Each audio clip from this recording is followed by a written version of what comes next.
ಅಚ್ಯುತಃ ಸಂಸ್ಮೃತೋಧ್ಯಾತಃ ಕೀರ್ತಿತಃ ಕಥಿತಃ ಶ್ರುತಃ ಯೋ ದದಾತ್ಯವರ್ತತ್ವಂ ಹಿ ಸಮಂ ರಕ್ಷತು ಕೇಶವಃ.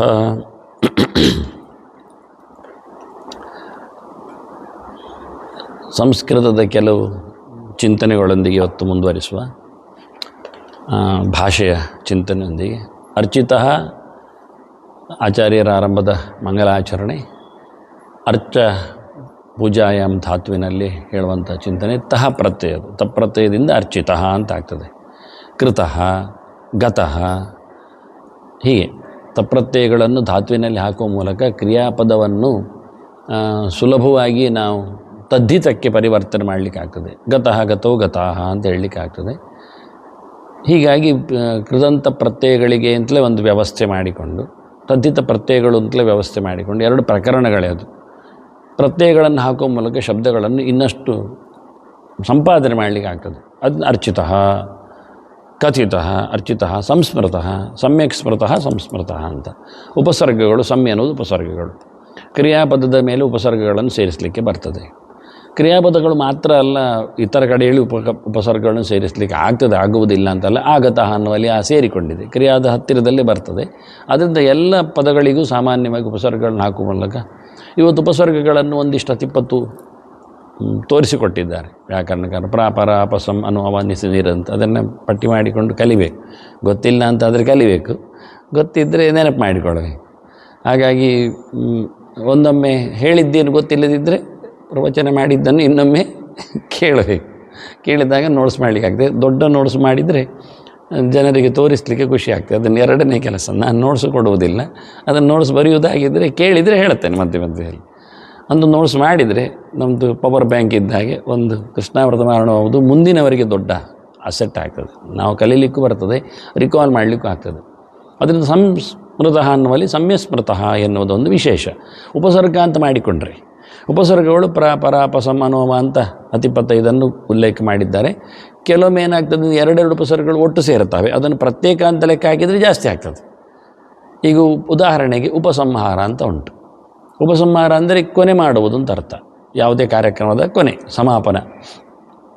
ಉಪಕ್ರಮ ಅಂದರೆ ಆರಂಭ.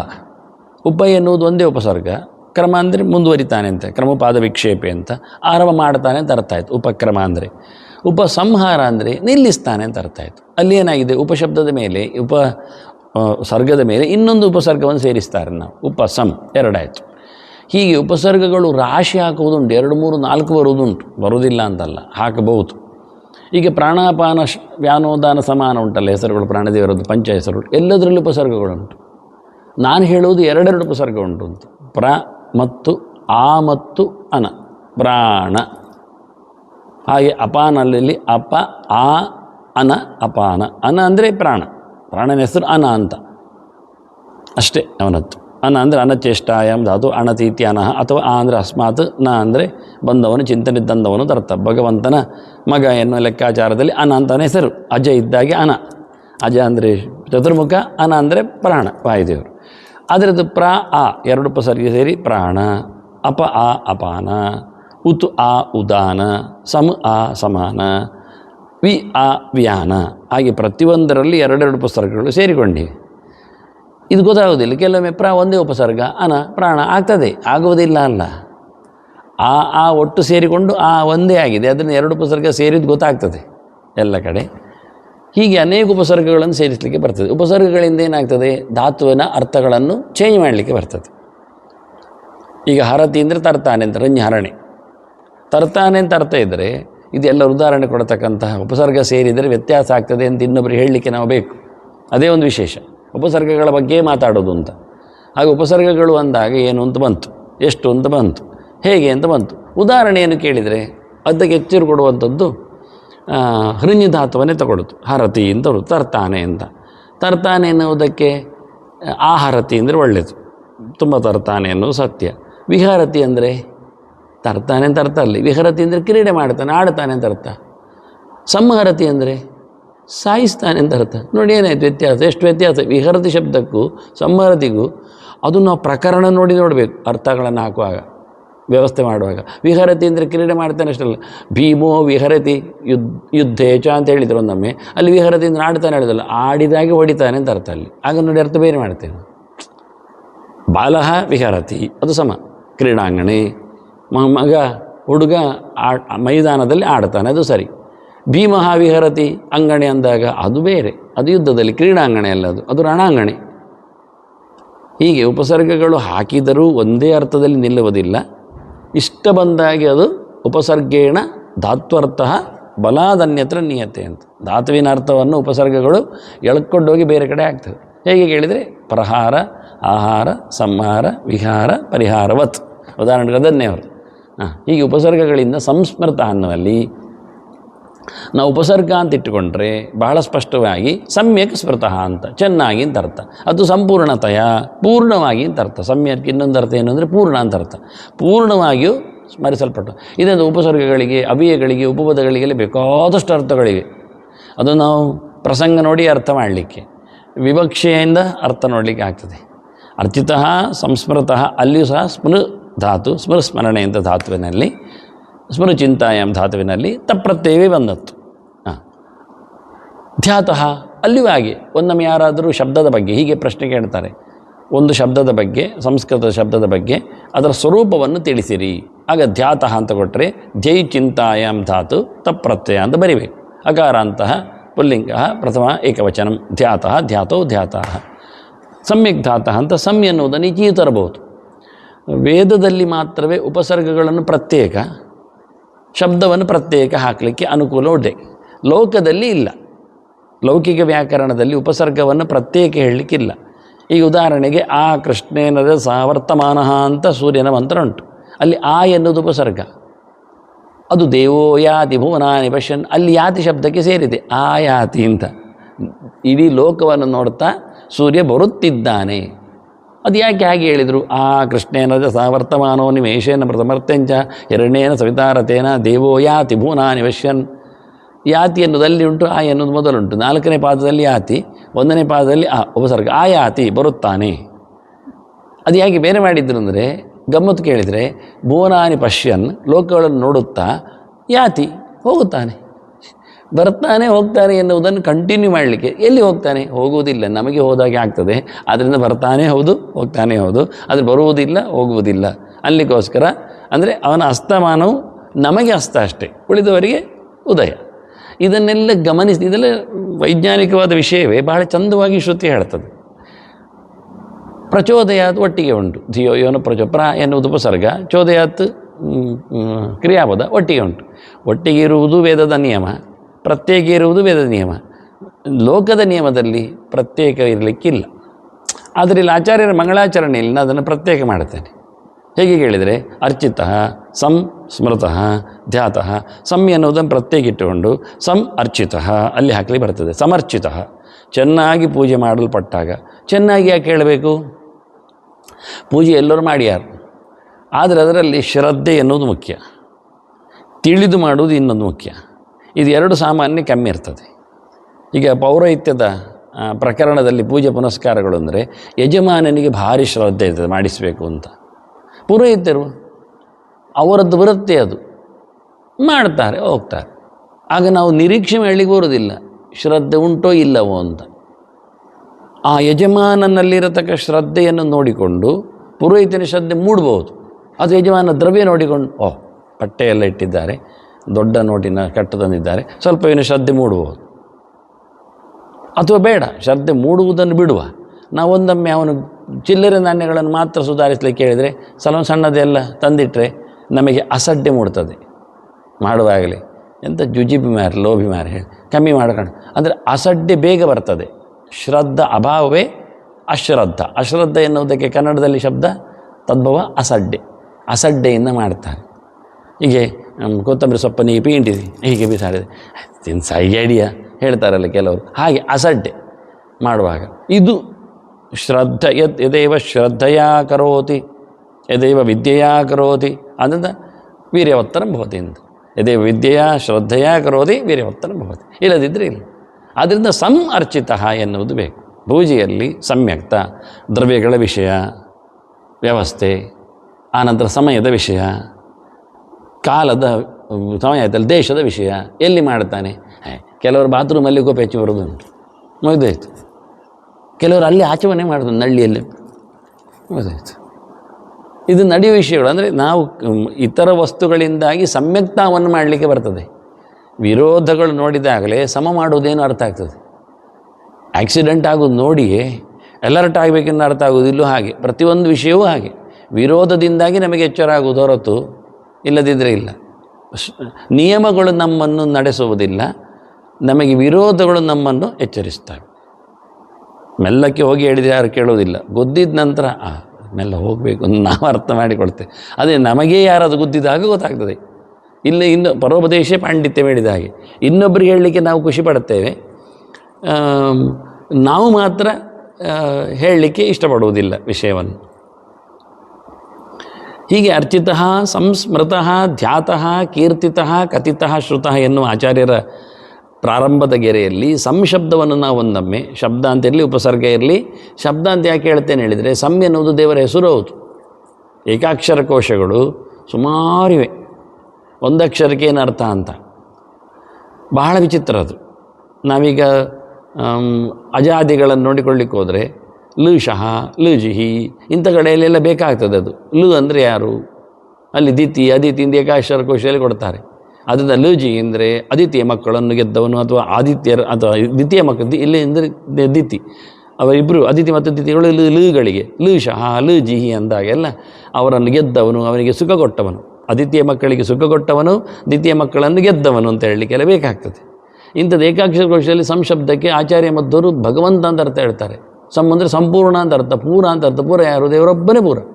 ಅಕಯ ಪ್ರವಿ ಸಂಭೂಮ ಸಕಃ ವಿಷ್ಣುವಾಚಕ ಅಕಯ ಪ್ರವಿ ಸಂಭೂಮ ಸ ಕಃ, ಅಷ್ಟು ಸಹ ವಿಷ್ಣುವಾಚಕ ಅಂತ. ವಿ ಅಂದರೆ ವಿಷ್ಣು ಅಂತ ನಮಗೆ ಗೊತ್ತುಂಟು, ಆ ಅಂದರೆ ವಿಷ್ಣು ಅಂತ ನಮಗೆ ಗೊತ್ತುಂಟು. ಸಂ ಅನ್ನುವುದನ್ನು ವಿಷ್ಣು ಹೇಳಲಿಕ್ಕೆ ಸಂಪೂರ್ಣ ಅಂತ. ಅದನ್ನು ಸಂಶಬ್ದವನ್ನು ಅಲ್ಲಿ ಹಾಕಿದರೆ ಸಂ ಅರ್ಚಿತಃ, ಸಂಸ್ಮೃತಃ, ಸಂಧ್ಯಾತಃ, ಸಂಕಥಿತಃ ಎಲ್ಲ ಕಡೆಗೆ ಅನ್ವಯ ಮಾಡಲಿಕ್ಕೆ ಮಧ್ಯದಲ್ಲಿ ಇಡುದು. ಒಂದರ ನಂತರದಲ್ಲಿ ಹೇಳಿದ್ದು ಯಾಕೆ, ಎಲ್ಲಕ್ಕೂ ಮುಂದುವರಿತದೆ ಅಂತ, ಒಂದನ್ನು ಮೊದಲಿಟ್ಟುಕೊಳ್ಳಲಿಕ್ಕೆ ಬರ್ತದೆ ಅಂತ. ಆದ್ದರಿಂದ ಅಚ್ಯುತಃ, ಸಂಸ್ಮೃತಃ, ಸಂಧ್ಯಾತಃ, ಸಮ್ಯಕ್ಧ್ಯಾತಃ, ಹಾಗೆ ಕೀರ್ತಿತಃ, ಅಲ್ಲಿ ಸಹ ತಪ್ರತ್ಯಯ. ಕೀರ್ತನೆ ಧಾತುವಿನ ಮೇಲೆ ಬಂದದ್ದು, ಹೇಳುವುದು ಅಂತ ಅರ್ಥದಲ್ಲಿ. ಅರ್ಥ ಎಲ್ಲ ಹಿಂದೆ ಹೇಳಿದ್ದೇನೆ ನಾನು. ಇವತ್ತು ಸಂಸ್ಕೃತದ ಕೆಲವು ಸೊಗಸುಗಳು ಅಂದರೆ ಎಲ್ಲದಕ್ಕೂ ಬೇಕಾಗ್ತದೆ. ಕೀರ್ತಿತಃ, ಕಥಿತಃ, ಕಥಿತ ಎನ್ನುವಲ್ಲಿಯೂ ತಪ್ರತ್ಯಯವೇ. ಕಥವಾಕ್ಯ ಪ್ರಬಂಧ ಎಂದು ಧಾತು, ಅದರ ಮೇಲೆ ಬಂದಿರತಕ್ಕ ತಪ್ರತ್ಯಯದಿಂದಾಗಿ ಕಥಿತಃ ಆಯಿತು. ಶ್ರುತಃ, ಶ್ರುತಶ್ರವಣೆ ಅಂತ ಧಾತು, ಕೇಳುವುದು ಅಂತ. ಹೀಗೆ ಇಷ್ಟೂ ಸಹ ತಪ್ರತ್ಯಯದ ಮೇಲೆ ಇರತಕ್ಕಂಥ ಶಬ್ದಗಳು ಒಮ್ಮೆಲೆ ನಮಗೆ ಅರ್ಥ ಆಯಿತು. ಸುಲಭವಾಗಿ ಧಾತುವನ್ನು ತದ್ದಿತ ಪ್ರತ್ಯಯಕ್ಕೆ ಒಳಪಡಿಸಿ ಅದನ್ನು ವಿನಿಯೋಗಿಸಿಕೊಳ್ಳಿಕ್ಕೆ ಅನುಕೂಲ ಆಗುವ ಹಾಗೆ ಮಾಡಲಿಕ್ಕೆ ಆಯಿತು. ಯೋ ದದಾತಿ ಅಮೃತತ್ವಂ ಹಿ ಯಹ ದದಾತಿ ಯೋ ದದಾತಿ. ವಿಸರ್ಗಸಂಧಿ. ವಿಸರ್ಗಸಂಧಿ ಬಹಳ ಪ್ರಕಾರದಲ್ಲಿ ಬರ್ತದೆ. ಮೇಲೆಯೂ ವಿಸರ್ಗಗಳಿತ್ತು. ಅರ್ಚಿತಃ ಸಂಸ್ಮೃತೋ ಅಂತ ಹೇಳಬೇಕು. ಅರ್ಚಿತಃ ಸಂಸ್ಮೃತಃ, ಅರ್ಚಿತಃ ಸಂಸ್ಮೃತಃ. ಅಲ್ಲಿ ಸಕಾರೋತ್ತರ ಸಕಾರ ಬರ್ತದೆ, ಸಮಾನ ಅಕ್ಷರಗಳು ಬರ್ತವೆ. ಇದನ್ನು ನೋಡ್ತಾ ಅಭ್ಯಾಸ ಮಾಡಲಿಕ್ಕೆ ಆಗ್ತದೆ ಬಿಡಿ. ಅರ್ಚಿತಃ ಸಂಸ್ಮೃತಃ ಧ್ಯಾತಃ, ಅಲ್ಲಿ ಸಂಸ್ಮೃತಃ ಧ್ಯಾತಃ ಅನ್ನುವಲ್ಲಿ ಸಂಸ್ಮೃತಃ ಧ್ಯಾತ, ಅರ್ಚಿತಃ ಸಂಸ್ಮೃತೋ ಧ್ಯಾತಃ, ಅಲ್ಲಿ ಓಕಾರ ಬರ್ತದೆ ವಿಸರ್ಗದ ಬದಲಿಗೆ, ಏನು ಮತ್ತೆ ಮಿಕ್ಸ್ ಆಗುವುದಿಲ್ಲ. ಆನಂತರ ಕಥಿತ ಎನ್ನುವಲ್ಲಿ ಮತ್ತೆ ಪುನಃ ವಿಸರ್ಗ ಹಾಗೆ ಉಳಿತದೆ. ಅರ್ಚಿತ ಸಂಸ್ಮೃತೋ ಧ್ಯಾತಃ ಕೀರ್ತಿತಃ. ಕಕಾರ ಇದ್ದರೆ ಕಕಾರಕ್ಕೆ ಏನು ಮಾಡಲಿಕ್ಕೆ ಧ್ಯಾತಃ ಕೀರ್ತಿತಃ ಅಂತ ಕಕ್ಕ ಅಂತ ಒಟ್ಟು ಹೇಳಬೇಕು. ಅರ್ಚಿತ ಸಂಸ್ಮೃತೋ ಧ್ಯಾತ ಕೀರ್ತಿತಃ ಕಥಿತ, ಅಲ್ಲಿ ಕಾಕ ಮತ್ತೆ ಸಹ ಕಥಿತ ಶ್ರುತಃ. ಸಕಾರ ಇದ್ದಲ್ಲಿಯೂ ಹಾಗೆ, ಅದರ ಕೊನೆಯ ಅಕ್ಷರದಲ್ಲಿ ಕೀರ್ತಿತಃ, ಕಥಿತಃ, ಶ್ರುತಃ, ಕಥಿತ ಶ್ರುತಃ ಸಮಾನಾಕ್ಷರಗಳು. ಅರ್ಚಿತ ಸಂಸ್ಮೃತಃ ಸಮಾನಾಕ್ಷರ, ಕೊನೆಯಲ್ಲಿ ಸಹ ಕಥಿತ ಶ್ರುತಃ ಸಮಾನಾಕ್ಷರ, ಶಕಾರದ ಮೇಲೆ ಶಕಾರ. ಇದು ವಿಸರ್ಗ ಸಂಧಿಯ ಕ್ರಮಗಳು. ಅನೇಕ ವಿಷಯವಂತೀಗ ಸಕಾರ ಶಕಾರಗಳು ಬಂದಾಗ ಸಮಾನಾಕ್ಷರಗಳೇ ಬರ್ತವೆ. ಅರ್ಚಿತ ಸಂಸ್ಕೃತ ಡಬಲ್ ಸಾ ಬೀಳ್ತದೆ, ಕಥಿತ ಶ್ರುತ ಎನ್ನುವಲ್ಲಿ ಡಬಲ್ ಶಾ ಬೀಳ್ತದೆ. ಆನಂತರ ಸಂಸ್ಮೃತೋ ಧ್ಯಾತ ಎನ್ನುವಲ್ಲಿ ಓಕಾರ ಬಂದಿರ್ತದೆ. ಹಾಗೆ ಯೋ ದದಾತಿ ಅನ್ನುವಲ್ಲಿ ಸಹ ಯಹ ದದಾತಿ ಯೋ ದದಾತಿ. ಯಹ ಯೌಯ ಎನ್ನುವುದೇ ಎಚ್ ಶಬ್ದಗಳು. ಅದು ಪುಲ್ಲಿಂಗದಲ್ಲಿ ಯಹ, ಸ್ತ್ರೀಲಿಂಗದಲ್ಲಿ ಯಾ, ನಪುಂಸಕಲಿಂಗದಲ್ಲಿ ಯತ್. ಅದು ಎಲ್ಲ ಕಡೆ ನೋಡುವಾಗ ಸಿಗ್ತದೆ. ಯತ್ ಯೇ ಯಾನಿ ಅಂತ ನಪುಂಸಕಲಿಂಗ, ಯಾ ಯೇ ಯಾಹ ಅಂತ ಸ್ತ್ರೀಲಿಂಗ, ಯಹ ಯೌಯೆ ಅಂತ ಯಾವನು ಅಂತ ಯಾರು ಅಂತ. ಇಲ್ಲಿ ದೇವರ ವಿಷಯದಲ್ಲಿ ಅದು ನಾನು ಹೇಳಿದ್ದೇನೆ ಮೊನ್ನೆ, ಲಕ್ಷ್ಮೀನಾರಾಯಣ ಏನೋ ಚಿಂತನೆ ಹೇಗೆ ಬರ್ತದೆ ಅಂತ. ಯೋ ದದಾತಿ, ದಾದಾನೆ ಅಂತ ಧಾತು, ಲಟ್ ಕೊಡ್ತಾನೆ ಅಂತ ಅರ್ಥ. ದದಾತಿ ದತ್ತ ದದತಿ ಸ್ವಲ್ಪ ಕಷ್ಟ ಉಂಟದು. ಅದು ಮಾಮೂಲಿ ಶಬ್ದದಂತೆ ಅಲ್ಲ, ಭವತಿ ಶಬ್ದದಂತೆ ಅಲ್ಲ, ಭವತಿ ಭವತಃ ಭವಂತಿ ಇದ್ದಾಗಲ್ಲ. ದದಾತಿ ಎನ್ನುವುದರಲ್ಲಿ ವ್ಯತ್ಯಾಸ ಉಂಟು, ರೂಪಗಳು ಕಲಿಬೇಕು ಸ್ವಲ್ಪ. ಕಲಿಯದೇ ಇದ್ದವ್ರು ಕಲಿಬೇಕು, ಕಲಿಯುವುದಾದರೆ ಕಲೀಲಿಕ್ಕೆ ಉಂಟು. ದಾದಾನೆ ಧಾತುವಿನಲ್ಲಿ ದದಾತಿ ದತ್ತ ದದತಿ, ದೇಹಿ ದತ್ತ ದತ್ತ ಹಾಗೆಲ್ಲ ಬರ್ತದೆ. ಶಬ್ದ ರೂಪಗಳು ಕಂಡಾಪಟ್ಟೆ ವ್ಯತ್ಯಾಸ ಆಗ್ತದೆ. ಕೊಡುವ ಅರ್ಥದಲ್ಲಿ ಕೊಡುವುದು ಹೇಳಲಿಕ್ಕೆ ದೇಹಿ ಅಂತ ಹೇಳಬೇಕಾಗ್ತದೆ ಮಧ್ಯಮ ಪುರುಷದಲ್ಲಿ. ಯೋ ದದಾತಿ ಅಮೃತತ್ವಂ ಹಿ, ಅಮೃತಸ್ಯ ಭಾವ ಅಮೃತತ್ವಂ ಅಂತ ಅರ್ಥ. ಅಮೃತತ್ವ ಅಂದರೆ ಅದರ ಧರ್ಮ ಅಂತ ಅರ್ಥ, ಭಾವ ಅಂದರೆ ಧರ್ಮ ಅಂತ ಅರ್ಥ. ಇಲ್ಲಿ ಸಂಸ್ಕೃತದಲ್ಲಿ ಹೆಚ್ಚಾಗಿ ಭಾವಶಬ್ದವನ್ನು ಪ್ರಯೋಗ ಮಾಡುವಾಗ ತಸ್ಯ ಭಾವ ತತ್ವಂ, ಅದರ ಗುಣಮಟ್ಟ, ಗುಣವಂತಿಗೆ, ಭಾವ, ಧರ್ಮ, ಅದನ್ನು ತ್ವಪ್ರತ್ಯಯದಲ್ಲಿ ಹೇಳ್ತಾರೆ ಅಥವಾ ತಾ ಪ್ರತ್ಯಯದಲ್ಲಿ ಹೇಳ್ತಾರೆ. ಎರಡು ಪ್ರತ್ಯಯಗಳು ಭಾವಾರ್ಥಕವಾಗಿ ಬಂದದ್ದು. ಧರ್ಮ, ಗುಣ, ಲಕ್ಷಣ, ಅದರದ್ದು ಅದರದ್ದು ಏನು ಸ್ವರೂಪ ಅಂತ ಅರ್ಥದಲ್ಲಿ. ಮನುಷ್ಯರ ಧರ್ಮ ಯಾವುದು ಹೇಳಿ? ಮನುಷ್ಯತ್ವ ಅಷ್ಟೇ. ಅಂದರೆ ಮನುಷ್ಯರ ಧರ್ಮ ಏನು ಕೇಳಿದರೆ ಪ್ರಾಣಿಗಳ ಹಾಗಲ್ಲ ಅವನು, ಅಥವಾ ಮರಮಟ್ಟುಗಳ ಹಾಗಲ್ಲ. ಆದ್ದರಿಂದ ಅವನಲ್ಲಿ ನಾವು ಪಶುತ್ವ ಅಂತ ಹೇಳಲಿಕ್ಕೆ ಬರೋದಿಲ್ಲ. ಪಶುವಿನಲ್ಲಿರುವುದು ಪಶುಧರ್ಮ, ಪಶುತ್ವ. ಮರಮಟ್ಟುಗಳಲ್ಲಿರುವಂಥದ್ದು ಅವುಗಳ ವೃಕ್ಷತ್ವ. ಹಾಗಾಗಿ ಅವರವರದ್ದಾಗಿರತಕ್ಕ ಧರ್ಮಗಳು, ಗುಣಗಳು, ಲಕ್ಷಣಗಳು, ಸ್ವರೂಪಗಳನ್ನು ಹೇಳುವ ಶಬ್ದ ತ್ವಪ್ರತ್ಯಯದಿಂದ ಹೇಳ್ತೇವೆ ಅಥವಾ ತಾ ಪ್ರತ್ಯಯದಿಂದ ಹೇಳ್ತೇವೆ. ಮನುಷ್ಯತ, ಮಾನವತ ಅಂತೇವೆ. ಈ ಏನು ಪ್ರತ್ಯಯದಿಂದಲೇ ಹೇಳುವುದುಂಟು. ಇನ್ನೊಂದು ಪ್ರತ್ಯಯದು ಮಾನವೀಯತ, ಜನತ, ಜನಸಮೂಹವನ್ನು, ಜನಧರ್ಮವನ್ನು ಜನತ. ಹೀಗೆ ತಪ್ರತ್ಯಯಗಳು, ಆನಂತರ ತ್ವಪ್ರತ್ಯಯಗಳು ಧರ್ಮವಾಚಕಗಳು. ಅದರಿಂದ ಏನದು ಅಮೃತತ್ವಂ ಅಂದರೆ ಅಮೃತ ಧರ್ಮವನ್ನು, ಅಮೃತ ಲಕ್ಷಣವನ್ನು, ಅಮೃತ ಗುಣವನ್ನು, ಅಮೃತ ಸ್ವರೂಪವನ್ನು ತಂದುಕೊಡುತ್ತದೆ. ಇದೆಲ್ಲ ಕಡೆ ಬರುವಂತಹ ತ್ವಪ್ರತ್ಯಯವನ್ನು ಚಿಂತನೆ ಮಾಡಿದರೆ ಮುಗೀತು. ಯೋ ದದಾತಿ ಅಮೃತತ್ವಂ ಹಿ, ಹಿ ಎನ್ನುವುದು ಅನ್ವಯ, ಹಿ ಎನ್ನುವುದು ಅವ್ಯಯ. ಅವ್ಯಯ ಅಂದರೆ ಏನರ್ಥ? ನವ್ಯಯತಿ ಅಂತ ಅರ್ಥ. ವ್ಯಯ ಅಂದರೆ ನಷ್ಟ, ಇಲ್ಲಾಗುವುದು. ಅವ್ಯಯ ಅಂದರೆ ಇಲ್ಲಾಗುವುದಿಲ್ಲ. ಯಾವುದಕ್ಕೆ? ಆ ಶಬ್ದದ ಯಾವುದೇ ರೂಪಗಳಿಗೆ ವ್ಯತ್ಯಾಸ ಆಗುವುದಿಲ್ಲ, ವಿಕಾರ ಆಗುವುದಿಲ್ಲ, ಬದಲಾವಣೆಗೊಳ್ಳುವುದಿಲ್ಲ. ಈಗ ರಾಮ ಶಬ್ದ ಉಂಟು, ಅವನು ರಾಮನು ಅಂತ ಅರ್ಥ ಹೇಳ್ತೇವೆ ನಾವು. ಅದನ್ನು ಬದಲಾವಣೆ ಮಾಡಲಿಕ್ಕೆ ಆಗ್ತದೆ. ರಾಮನಿಂದ ಅಂತ ಹೇಳಲಿಕ್ಕೆ ಆಗ್ತದೆ, ರಾಮನಿಗೆ ಅಂತ ಹೇಳಲಿಕ್ಕೆ ಆಗ್ತದೆ, ರಾಮನನ್ನು ಹೇಳಲಿಕ್ಕೆ ಆಗ್ತದೆ. ಹಾಗೆ ಹಿ ಅಂದರೆ ನಿಶ್ಚಯ ಅಂತ ಅರ್ಥ, ಗ್ಯಾರಂಟಿ ಅಂತ ಅರ್ಥ, ಖಚಿತ ಅಂತ ಅರ್ಥ. ಅದನ್ನೇನು ಮಾಡೋದು? ಇನ್ನು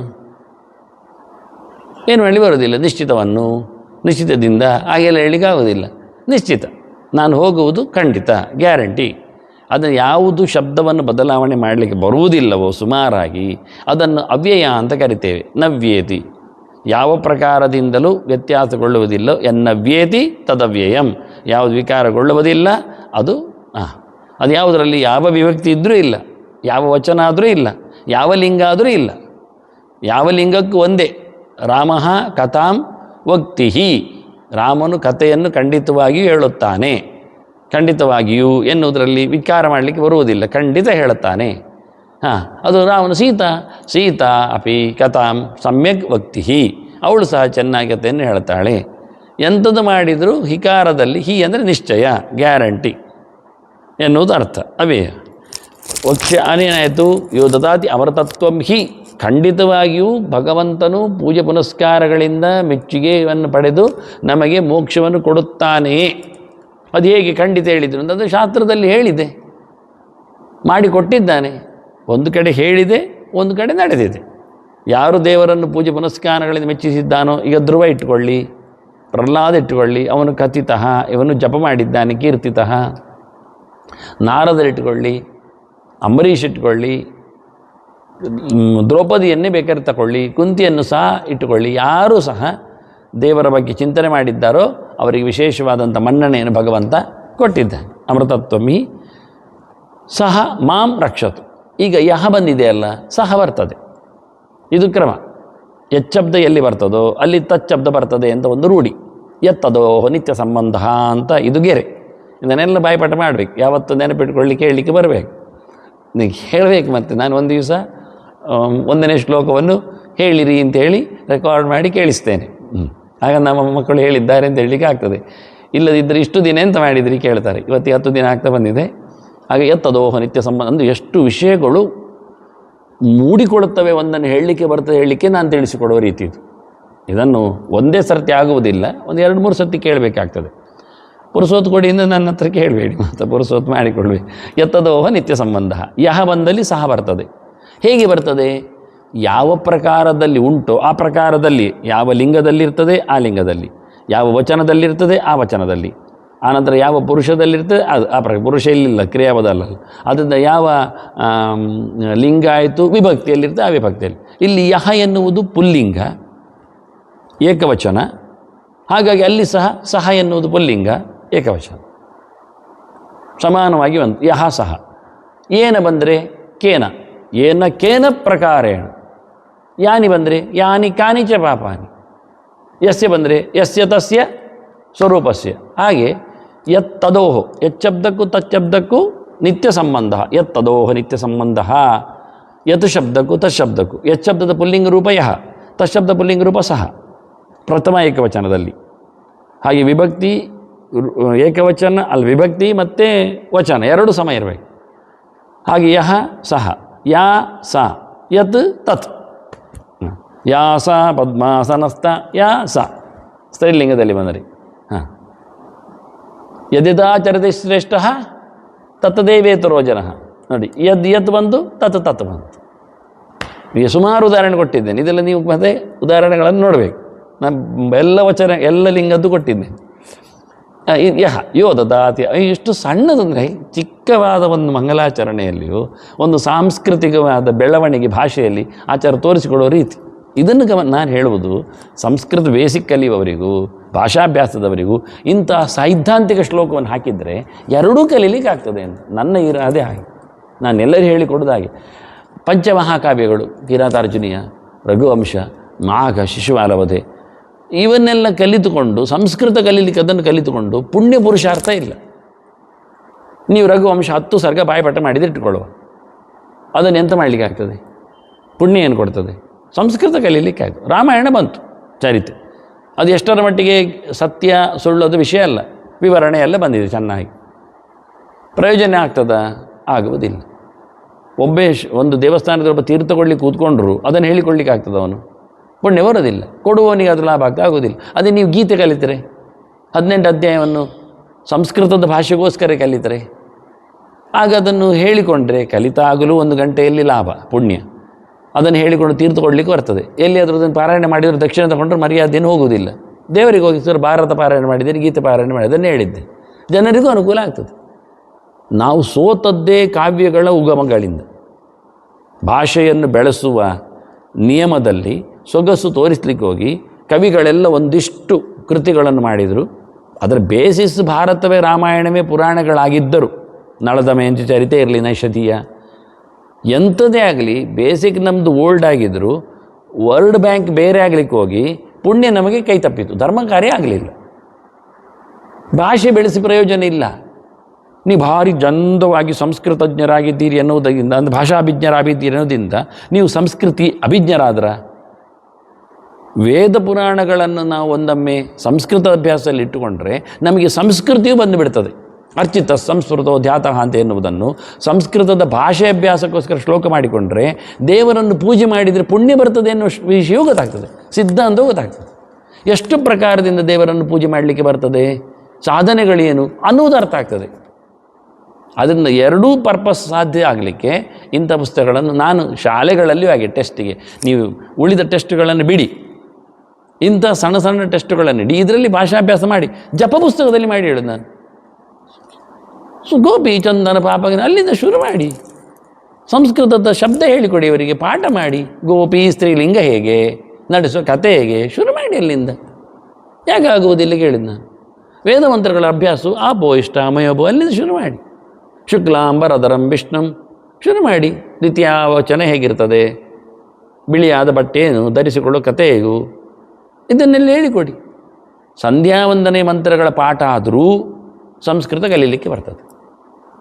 ಭಾಷಾಭ್ಯಾಸ ತೋರೋ ನಾಲೆಜ್ ಬರಬೇಕು, ಸುಮ್ಮನೆ ಓಡಿಸುವುದಲ್ಲ. ಪ್ರತಿಯೊಂದನ್ನು ಅದರ ಗಮನಿಸಿಕೊಟ್ರೆ ಇಡೀ ಜಪ ಪಾಠ ಮುಗಿಸಿದರೆ ಉಂಟಲ್ಲ,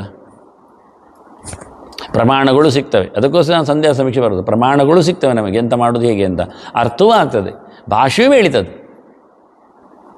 ಇವತ್ತು ಅದಕ್ಕೋಸ್ಕರ ಬೇರೆ ಮಾಸ್ಟ್ರು, ಇದಕ್ಕೋಸ್ಕರ ಬೇರೆ ಮಾಸ್ಟ್ರು, ಕೇವಲ ಸೂತ್ರಗಳನ್ನು ಹೇಳಿಕೊಂಡು ವ್ಯಾಕರಣ ಪಾಠವೇ ಮಾಡೋದು. ವ್ಯಾಕರಣ ಪಾಠ ಮಾಡುವಾಗ ನಿಂಗೆ ನಿದ್ದೆ ಬರ್ತದೆ. ಸೂತ್ರಾರ್ಥ ಆಗೋದಿಲ್ಲ. ಅದರ ಬದಲಿಗೆ ಇದನ್ನಿಟ್ಟು ನೋಡಿ ಎತ್ತದೊಂದು ಹೇಗೆ ಹೇಳ್ತೇನೆ ನೋಡಿ, ಅದರಲ್ಲಿ ತಗೊಂಡು ನಾವು ಕಲಿತಿರ್ಬೇಕು ಮಾತ್ರ.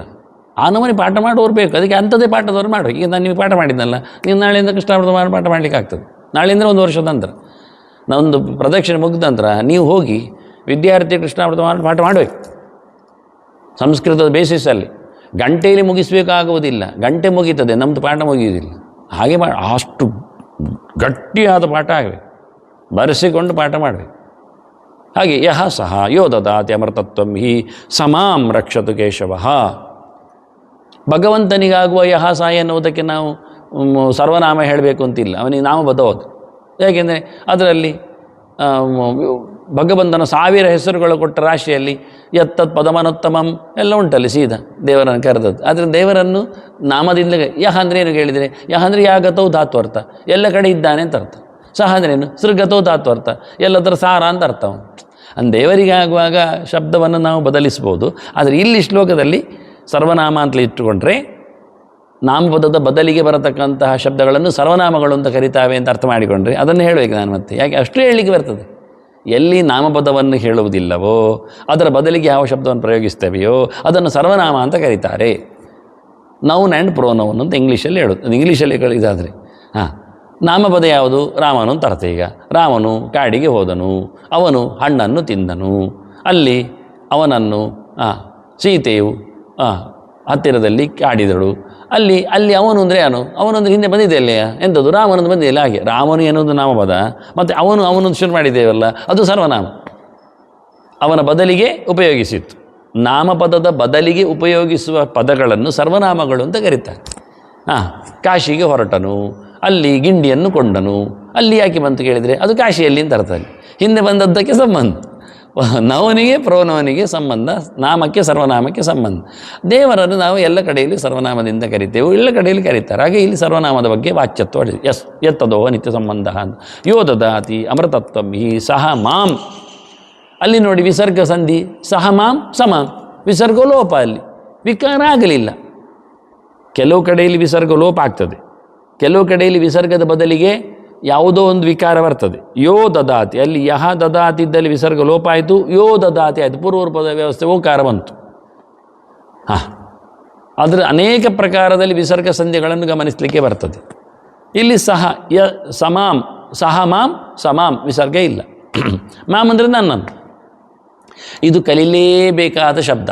ಯಾಕೆಂದರೆ ಇದರ ಆಚೆಗೆ ಹೆಚ್ಚು ಯಾವ ಪದವನ್ನು ಯಾರೂ ಬಳಸುವುದಿಲ್ಲ. ಇಡೀ ಬದುಕಿನಲ್ಲಿ ಮನುಷ್ಯ ಪ್ರತಿಯೊಬ್ಬನು ಬಳಸುವ ಏಕೈಕ ಜಾಸ್ತಿ ಶಬ್ದ ಯಾವುದು ಕೇಳಿದರೆ ಅದುವೇ ಏನು? ನಾನು ಅಂತ. ನಾನು ಪದವನ್ನು ಯಾರೂ ಸಹ ಕಮ್ಮಿ ಮಟ್ಟಿನಲ್ಲಿ ಬಳಸುವುದಿಲ್ಲ. ಬದುಕಿನುದ್ದಕ್ಕೆ ಹುಟ್ಟಿನಿಂದ ಸಾವಿನವರೆಗೆ ಮನುಷ್ಯ ಒಂದೊಮ್ಮೆ ಕಂಡಬಟ್ಟೆ ಸರ್ತಿ ಬಳಸಿದ ಶಬ್ದ ಯಾವುದು ಕೇಳಿದರೆ ನಾನು. ಯಾವ ಭಾಷೆ ಇರಲಿ, ಐ, ಅಹಂ. ನೋಡಿ, ಹೌದಾ ಅಲ್ವೋ ನೋಡಿ. ಅದರದ್ದು ವಿಕಾರಗಳು ಸಹ ಅಂದರೆ ಎಲ್ಲ ವಿಭಕ್ತಿಗಳು. ನಾನು ಬಂದರೆ ವಿಭಕ್ತಿ ಎಲ್ಲರೂ ಬಂದಾಯಿತು. ನಾನು, ನನ್ನನ್ನು, ನನ್ನಿಂದ, ನನ್ನಲ್ಲಿ, ನನಗೆ ಎಲ್ಲ ನನ್ನ. ಆದ್ದರಿಂದ ಮೊದಲು ಕಲಿಬೇಕಾದ ಶಬ್ದ ಏನು? ಸಂಸ್ಕೃತದಲ್ಲಿ ನಾನು ಶಬ್ದವನ್ನು ಕಲಿಬೇಕು. ನನಗೆ ನಾನು ಶಬ್ದವನ್ನು ನಾಳೆ ಹೇಳಬೇಕು. ಅಹಂ, ಆವಾಂ, ವಯಂ, ಮಾಂ, ಮಾ. ನೋಡಿ, ದ್ವಿತೀಯದಲ್ಲಿ 2 ಉಂಟು. ನನ್ನನ್ನು ಹೇಳುವುದಕ್ಕೆ ಮಾಂ ಹೇಳಬಹುದು, ಮಾ ಹೇಳಬಹುದು. ಇದು ಗೊಂದಲ. ಮಾ ಅಂದರೆ ಬೇಡ ಅಂತಲೂ ಅರ್ಥ ಉಂಟು ಅವ್ಯಯದಲ್ಲಿ, ಅದು ಅವ್ಯಯ. ಮಾ ನಿಷಾದ ಪ್ರತಿಷ್ಠಾಂತ್ವಂ, ಮಾ ಪ್ರತಿಷ್ಠಾಂತ್ವಂ ಗಮಃ, ನೀನು ಬದುಕುವುದು ಬೇಡ. ನಾ ಅಂದರೆ ಬೇಡ, ಮಾ ಅಂದರೆ ನನ್ನನ್ನು ಅಂತಲೂ ಉಂಟು. ಮಾ ಅಂದರೆ ನಾಮಪದ ಆದರೆ ಅಮ್ಮ. ಮಾ ಅಂದರೆ ಅಮ್ಮ, ಮಾತಾ ಎಬ್ರಿವೇಷನ್. ಇಂದಿರಾ, ಲೋಕಮಾತಾ, ಮಾ, ಕೋಶ. ಅದನ್ನು ಎಷ್ಟು ಶಬ್ದಗಳು ಭಾರಿ ಗುಣಿಸ್ತವೆ. ಸರ್ವನಾಮದಲ್ಲಿಯೂ ಮಾ, ಅವ್ಯಯದಲ್ಲಿಯೂ ಮಾ, ನಾಮಪದದಲ್ಲಿಯೂ ಮಾ. ಇಷ್ಟು ಹೇಳಿಕೊಟ್ರೆ ಏನಾಗ್ತದೆ ಅಂದರೆ ಸಂಸ್ಕೃತಗಳು ತನ್ನಷ್ಟಕ್ಕೆ ಸುಲಭವಾಗಿ ವಿಸ್ತಾರಗೊಳ್ಳುತ್ತದೆ. ಇಲ್ಲಿ ಹೇಳೋ ಒಂದೇಳು ಸಹ ಮಾಂ ಅಂದರೆ ನನ್ನನ್ನು. ಅಶ್ವಶಬ್ದದು ದ್ವಿತೀಯ ಏಕವಚನವು ಅಷ್ಟೇ ಪಾಠ ಮಾಡಿದ್ರೆ ಉಂಟಲ್ಲ, ಎಂಥದ್ದು ಗೊತ್ತಾಗೋದಿಲ್ಲ. ಅದರ ವಿವರಣೆಯಲ್ಲಿ ವಿಸ್ತಾರವನ್ನೆಲ್ಲ ಕೊಟ್ಟು ಯೂಸೇಜ್ಗಳನ್ನೆಲ್ಲ ಹೇಳಿದರೆ ಸಂಸ್ಕೃತ ತುಂಬ ಕಲಿತಾಗ ಆಗ್ತದೆ. ಒಮ್ಮೆ ಹೆಚ್ಚು ಉಂಟು ಒಂದು ಗೊತ್ತಾಗ್ತದೆ, ಮತ್ತು ಕಲೀಲಿಕ್ಕೆ ಬರ್ತದೆ. ಅದರಿಂದ ಮಾ ಅಮ್ಮ ಅವಾಮ್ನ ಒಸ್ಮಾನ್ನಹ ಮತ್ತು ಅವಾಭ್ಯಮಸ್ವತ್ ಮಹ್ಯಮ್ಮೆ ಎಲ್ಲ ಕ್ಲೀನ್ ಅಲ್ಲಿ ಎರಡೆರಡು ನನಗೇನಲ್ಲಿ ಮಹ್ಯಮ್ಮೆ ಮೇ ಎನ್ನುವುದು ಮತ್ತು ಬರ್ತದೆ ಸೇಮ್ ಆಗಿ. ಅದು ಇದನ್ನು ತುಂಬ ನಾನು ಮತ್ತು ನೀನು ಕಲಿಯೋದುಂಟಲ್ಲ ಸಂಸ್ಕೃತದಲ್ಲಿ ಭಾರಿ ಖುಷಿ. ಅದು ಕಲಿತು ಬಿಟ್ಟರೆ ಮತ್ತೆ ಎಂಥದ್ದು ಶಬ್ದ ಇಲ್ಲ. ಯಾಕೆಂದರೆ ಇದ್ದದ್ರಲ್ಲಿ ನಾನು ಮತ್ತು ನೀನಿಗೂ ಮಾತ್ರವೇ ಲಿಂಗ ವ್ಯತ್ಯಾಸ ಇಲ್ಲ. ಪುಲ್ಲಿಂಗದಲ್ಲಿಯೂ ನಾನೇ, ಸ್ತ್ರೀಲಿಂಗದಲ್ಲಿಯೂ ನಾನೇ. ಅದರಿಂದ ಅಸ್ಮ ಶಬ್ದ ತ್ರಿಲಿಂಗ, 3 ಲಿಂಗಕ್ಕೆ ಒಂದೇ. ಮತ್ತು ಯುಷ್ಮ ಶಬ್ದ, ಯುಷ್ಮತ್ ಅಂದರೆ ನೀನು ಅಂತ, ನೀನು ಶಬ್ದ ಅದು ತ್ವಂ, ಯುವಾಂ ಯೂಯಂ, ತ್ವಾಂ ತ್ವ, ಅಲ್ಲಿಯೂ ಆಗಿ ಎರಡೆರಡು ಪ್ರಕಾರಗಳು ಬರ್ತವೆ. ವಿಸರ್ಗ ಅನುಸ್ವಾರ ಇದ್ದದ್ದು ಇಲ್ಲತ್ತು. ಅದನ್ನು ನೀನು ಮತ್ತು ನಾನು ಎಲ್ಲರೂ ಕಲೀಲೇಬೇಕು, ಸುಲಭ ಆಗ್ತದೆ. ಅದು ಸಹ ಮಾಂ ರಕ್ಷತು, ಕಾಪಾಡಲಿ, ನನ್ನನ್ನು ಕಾಪಾಡಲಿ ಅಂತ ಕೇಳುವಂಥದ್ದು. ಇದು ಎಲ್ಲರನ್ನು ಕೇಳಿಕೊಳ್ಳಿಕ್ಕೆ, ಪ್ರತಿಯೊಬ್ಬರು ನನ್ನನ್ನು ಕಾಪಾಡಲಿ ನನ್ನನ್ನು ಕಾಪಾಡಲಿ ಅಂತ ಕೇಳಬೇಕಲ್ಲ. ಯಾಕೆಂದರೆ ಪ್ರಾರ್ಥನೆ ಎನ್ನುವುದು ಸಮಷ್ಟಿ ಆಗುವುದಿಲ್ಲ, ಎಲ್ಲರಿಗಾಗಿ ಒಬ್ಬರು ಕೇಳಲಿಕ್ಕೆ ಆಗುವುದಿಲ್ಲ. ಅವರವರ ಭಯಕ್ಕೆ ಅವರವರ ಧೋರಣೆಯನ್ನು ಗೊತ್ತಾಗಬೇಕು. ಇಲ್ಲಿ ಮೊದಲಲ್ಲಿ ಕೂತವನು ಹೇಳಲಿಕ್ಕೆ ಪಾಯಸ ಬೇಕೋ ಬೇಡೋ ಹೇಳಿದರೆ, ಪಾಯಸ ಪಾತ್ರೆ ಇಟ್ಕೊಂಡು ಬಂದೇನೆ, ನೀನು ಹೇಳು ಬೇಕಾ ಬೇಡವಾ, ಅವ ಬೇಡ ಹೇಳಿದರೆ ಉಳಿದವರ ಕಥೆ ಅಂಥದ್ದು. ಆದ್ದರಿಂದ ಪ್ರತಿಯೊಬ್ಬನು ಬೇಕೋ ಬೇಡೋ ಹೇಳಲಿಕ್ಕೆ ಇಲ್ಲಿ ಸಮರ್ಥ. ಅದನ್ನು ನೋಡಬೇಕು ನಾವು. ಅವು ಸಾಲಿನ ಮೊದಲು ನಾವು ಬೇಡ ಹೇಳಿದ್ದಾನೆ ತಗೊಂಡು ಹೋಗೋದಲ್ಲ ವಾಪಸ್ಸು. ಆದ್ದರಿಂದ ಹೇಗೆ ರಕ್ಷಣೆಯಲ್ಲಿ ದೇವರಲ್ಲಿ ಪ್ರಾರ್ಥನೆ ಮಾಡಲಿಕ್ಕೆ ಇಂಡಿವಿಜುವಲ್, ಇಲ್ಲಿ ಜೀವ ದೇವರ ಪ್ರತಿಬಿಂಬ ಪ್ರತ್ಯೇಕ ಇದ್ದಾನೆ. ಒಂದು ವಾದ ಉಂಟು, ಏಕಜೀವವಾದ ಅಂತ, ಅದಾಗುವುದೇ ಇಲ್ಲತ್ತು. ಅದನ್ನು ಮಹಾಭಾರತದಲ್ಲಿ ಪ್ರಶ್ನೆ ಮಾಡಿ ಪರಿಹಾರ ಮಾಡಿಕೊಂಡಿದ್ದಾರೆ. ಉತಾಹೋ ಏಕೇವತು ಬಹವ ಪುರುಷಾಲೋಕೆ ಉತಾಹ ಜೀವ ಏಕೇವವ ಅಂತ. ತುಂಬ ಜನ ಇದ್ದಾರ ಲೋಕದಲ್ಲಿ, ಜೀವರು ಒಬ್ಬನೇ ಇದ್ದಾನ? ಇಲ್ಲ ಹೇಳ್ತಾನೆ, ಉತ್ತರ ಕೊಡ್ತಾನೆ, ನಾನು ಒಪ್ಪುವುದಿಲ್ಲ, ಒಂದು ಜೀವ ಇರುವುದಿಲ್ಲ. ಯಾಕೆಂದರೆ ಪ್ರತ್ಯೇಕವಾದ ಸುಖ ದುಃಖ ಅನುಭವಗಳು ಇರುವುದರಿಂದ. ನಾನು ಊಟ ಮಾಡಿದರೆ ಆಗತಕ್ಕ ಸುಖ, ನಾನು ನಿದ್ದೆ ಮಾಡಿದರೆ ಬರತಕ್ಕಂಥ ಸುಖ, ನಾನು ನಡೆದಾಡಿದರೆ ಆಗತಕ್ಕಂಥ ದುಃಖ ನಿಮಗೆ ಆಗುವುದಿಲ್ಲ, ಇನ್ನೊಬ್ಬರಿಗೆ ಆಗುವುದಿಲ್ಲ. ಅಂದ ಪ್ರತ್ಯೇಕವಾದ ಸುಖ ದುಃಖಗಳು ಇರಲಿಕ್ಕೆ ಹೋಗಿ ಏಕಜೀವವಾದ ಇಲ್ಲ. ಅಷ್ಟೇ ಅಲ್ಲ, ಒಬ್ಬ ಸತ್ತಿದ್ದಾನೆ, ಇನ್ನೊಬ್ಬನ ಕಥೆ ಎಂಥದ್ದು? ಸಾಯಿಲ್ಲ ಹೇಳೋದು. ಒಬ್ಬನಿಗೆ ಮೋಕ್ಷ ಆಯ್ತಪ್ಪ, ಇನ್ನೊಬ್ಬರ ಕಥೆ ಎಂಥದ್ದು? ಆಂಶಿಕವಾಗಿ ಹೇಳಿಬಿಟ್ರೆ ಭೇದವನ್ನು ಒಪ್ಪಲೇಬೇಕು, ಮತ್ತು ಬೇರೆ ಅಂತ ಅರ್ಥ. ಒಂದರದ್ದೇ ತುಂಡು ಹೇಳಿದರೆ ಸುಖ ದುಃಖ ಆಗ್ತದೆ ಎಲ್ಲೂ ಕೇಳ್ತೇವೆ ನಾವು. ಮತ್ತೆ ಪುನಃ ಈಗ ಇಂದ್ರನೇ ಅರ್ಜುನ ಇದ್ದಾನೆ, ಆಗ ಅರ್ಜುನಿಗೆ ಆಗುವುದು ಇಂದ್ರನಿಗೆ ಗೊತ್ತಾಗುತ್ತೋ ಇಲ್ಲವೋ? ಗೊತ್ತಾಗ್ತದೆ. ಭೀಮನೇ ಇದ್ದಾನೆ ವಾಯುದೇವರು, ಗೊತ್ತಾಗ್ತದೆ. ಹೀಗಾಗಿ ನಾವೆಲ್ಲರೂ ಸಾಂಶರು ಅಲ್ಲ, ತುಣುಕು ಇದ್ದವರಲ್ಲ, ನಾವು ಬೇರೆ ಬೇರೆ ಇದ್ದೇವೆ ಪ್ರತ್ಯೇಕ. ಅದನ್ನು ಮಾಮಿ ಎನ್ನುವುದನ್ನು ನನ್ನನ್ನು ರಕ್ಷಣೆ ಮಾಡಿ ದೇವರಿಗೆ ಕೇಳಿಕೊಂಡ್ರೆ, ಪ್ರೊಟೆಕ್ಷನ್ ಮಾಡಲಿಕ್ಕೆ ಅವರು ಅವರ ಪ್ರಕಾರ ಕೇಳಿಕೊಂಡ್ರೆ ಪ್ರತಿಯೊಬ್ಬನನ್ನು ದೇವರು ಪ್ರಾರ್ಥನೆಯಂತೆ ಮನ್ನಿಸ್ತಾನೆ. ಯಾರು ಹೇಗಿದ್ದಾನೋ ಹಾಗೆ ದೇವರು ಯೋ ಯೋ ಯೋ ಯಾಮ್ ಯಾಮ್ ತನುಭಕ್ತ, ಅದು ಯೋಮಾಂ ಶ್ರದ್ಧೆಯಾರ್ಚಿತ ಮಚ್ಚದಿಂದ, ಯಾರು ನನ್ನನ್ನು ಪ್ರೀತಿಸ್ತಾನೋ ನಾನು ಅವನನ್ನು ಮೆಚ್ಚಿಸ್ತೇನೆ ದೇವರು ಹೇಳ್ತಾನೆ. ಇಲ್ಲದಿದ್ದರೆ ಇಲ್ಲ. ಹಾಗೆ ಪ್ರತಿಯೊಬ್ಬನೂ ಪ್ರಾರ್ಥನೆ ಮಾಡಿಕೊಳ್ಳಲಿಕ್ಕೆ ಉಂಟು. ನನ್ನ ಪರವಾಗಿ ನೀನು ಮಾಡು ಹೇಳಿದರೆ, ಹಾಗಾದರೆ ನನ್ನ ಪರವಾಗಿ ನೀನು ಉಣ್ಣು ಅಂತ ಹೇಳ್ಬೋದಲ್ಲ, ನನ್ನ ಪರವಾಗಿ ನೀನು ಮಲಗು ಅಂತ ಹೇಳ್ಬೋದಲ್ಲ. ನಿದ್ದೆ, ನಿನ್ನ ಪರವಾಗಿ ನಾನು ನಿದ್ದೆ ಮಾಡಿದ್ದೇನೆ, ನೀನು ಸ್ವಲ್ಪ ಕೆಲಸ ಮಾಡು ಹೇಳಿದರೆ ಆಗ್ತದ? ಆಗ ಅವನು ಹೇಳ್ತಾನೆ, ಹಾಗಾದರೆ ನನ್ನ ಪರವಾಗಿ ನಿಮ್ಮ ಪರವಾಗಿ ನಾನು ತಿಂತೇನೆ, ನೀವು ಮಲಗಿಬಿಡಿ ಹೇಳಿದರೆ ಹಾಗದು ಬೇಡ ಹೇಳ್ತಾನೆ. ಅವರ ಪರವಾಗಿ ನಾವು ಕೆಲಸ ಮಾಡಬೇಕಂದ್ರೆ ಅವ್ರು ಮಲಗ್ತಾರಂತೆ, ಹಾಗಾದರೆ ನಿಮ್ಮ ಪರವಾಗಿ ನಾವು ಉಣ್ತೇನೆ, ನೀವು ಮಲಗಿಬಿಡಿ ಮತ್ತೆ ಹೇಳಿದರೆ ಅದು ತಿನ್ನಲಿಕ್ಕೆ ಮಾತ್ರ ಕೊಡಿ. ಇದು ಹೇಗೆ ಆಗ್ತದೆ? ಕಷ್ಟಕ್ಕಾಗುವಾಗ ನಿಮ್ಮ ಪರವಾಗಿ ನಾವಿಲ್ಲ, ಸುಖಕ್ಕಾಗುವಾಗ ನಿಮ್ಮ ಪರವಾಗಿ ನಾವಿದ್ದೇವೆ ಹೇಳಿದರೆ ಆಗ್ತದ? ಅದನ್ನು ನಾವು ಬೇರೆ, ಪ್ರತಿಯೊಬ್ಬರು ಅವರವರ ಪರವಾಗಿ ಪ್ರಾರ್ಥನೆ ಮಾಡಬೇಕು. ನನ್ನನ್ನು ದೇವರು ಏನು ಮಾಡಬೇಕು ಹೇಳುವುದು? ರಕ್ಷತು ಅಂತ ಕೇಳು. ದೇವರ ಹತ್ರ ಏನು ಕೇಳುವುದು? ನನ್ನನ್ನು ಕಾಪಾಡಿರಿ, ಕಾಪಾಡು, ಕಾಪು ನಾನು ಮಾಡಿದ್ದನ್ನೇ. ಅದೆಂಥ ಶ್ಲೋಕ ಇತ್ತು? ಅನ್ಯಥಾ ಶರಣಂ ನಾಸ್ತಿ ತ್ವಮೇವ ಶರಣಂ ಮಮ ತಸ್ಮಾತ್ ಕಾರುಣ್ಯಭಾವೇನ ರಕ್ಷ ಜನಾರ್ದನ. ಇದು ಕಾಪು ಕ್ಷೇತ್ರದಲ್ಲಿ ಒಂದು ಸರ್ತಿ ಅಷ್ಟಾವಧಾನ ಆಗಿತ್ತು. ನನ್ನಾಗ ಚಿಕ್ಕಪ್ಪ ಇದ್ದರು. ಈಗ ಚಿಕ್ಕಪ್ಪ ಇಲ್ಲ ಅಂತ ಪ್ರಶ್ನೆ ಅಲ್ಲ. ಚಂದ್ರಾಚಾರ್ಯ ನಿಮಗೆ ಗೊತ್ತಿರ್ಬೋದು, ಕಾಪು ಚಂದ್ರಾಚಾರ್ಯ ರಾಮಚಂದ್ರಾಚಾರ್ಯ ಅಂತ ಪುರೋಹಿತರು ಭಾರಿ ಜೋರು. ಇವತ್ತು ಅವರ ಮಕ್ಕಳು ದಾಮೋದರ, ರಘು, ಪುರಂದರ ಮತ್ತು ಶ್ರೀಧರ ಅಂತಿದ್ದಾರೆ. ಅವರ ಮಗ ಒಬ್ಬ ಸುದರ್ಶನ ಇದ್ದಾನೆ, ರಘುವಿನ ಮಗ. ಅವನೀಗ ಶೀಘ್ರ ಪರ್ಯಾಯದಲ್ಲಿ ಸುದರ್ಶನ ಪುರೋಹಿತ ಸ್ಥಾನದಲ್ಲಿದ್ದಾನೆ, ಮಠದ ಪುರೋಹಿತ ಸ್ಥಾನದಲ್ಲಿ ಸುದರ್ಶನ ಇದ್ದಾನೆ. ಹಾಗೆ ಅವರೊಬ್ಬರು ಚಿಕ್ಕಪ್ಪರು. ಇನ್ನೊಬ್ಬರು ಚಿಕ್ಕಪ್ಪರು ಕಲ್ಯ ಗೋಪಾಲ ಭಟ್ರು ಅಂತ. ಅವರು ಹೋಗಿಬಿಟ್ಟಿದ್ದಾರೆ ಮನೆ ಬಿಟ್ಟು. 12 ವರ್ಷ ಆಯ್ತು. ಈಗ ಎಲ್ಲಿ ಹೋಗಿದ್ದಾರೆ ಏನಿದ್ದಾರೆ ಗೊತ್ತೇ ಇಲ್ಲ, ಸುದ್ದಿ ಇಲ್ಲ. ಆಗ ಅವರೆಲ್ಲ ಇದ್ದಾಗ ಅಲ್ಲಿ ಒಂದು ಅಷ್ಟಾವಧಾನ ಆಗಿತ್ತು ನನ್ನದು. ಆಗ ಅವರು ಅಲ್ಲಿ ಬಂದತ್ತು, ಇದು ಅನ್ಯತಾ ಶರಣಂ ನಾಸ್ತಿ ಶ್ಲೋಕ, ರಕ್ಷ ಜನಾರ್ದನ ಅಂತ ದೇವರದ್ದು ಜನಾರ್ದನ ಪ್ರಾರ್ಥನೆ ಮಾಡೋ ಶ್ಲೋಕ ಉಂಟು, ನೀವು ಅದನ್ನು ಕನ್ನಡದಲ್ಲಿ ಹೇಳಬೇಕು ಅಂತ. ಹಾಗೆ ಸಭೆಯಲ್ಲಿ ಆಯಿತು ಅಂದೆ ನಾನು. ನಿನ್ನನ್ನು ತಪ್ಪಿಸಿ ಬೇರಿಲ್ಲ ಶರಣಂ ಶರಣಾದಿನೋ ಕಾರುಣ್ಯ ಭಾವದಿಂದೆನ್ನ ಕಾಪು ಕಾಪು ಜನಾರ್ದನ.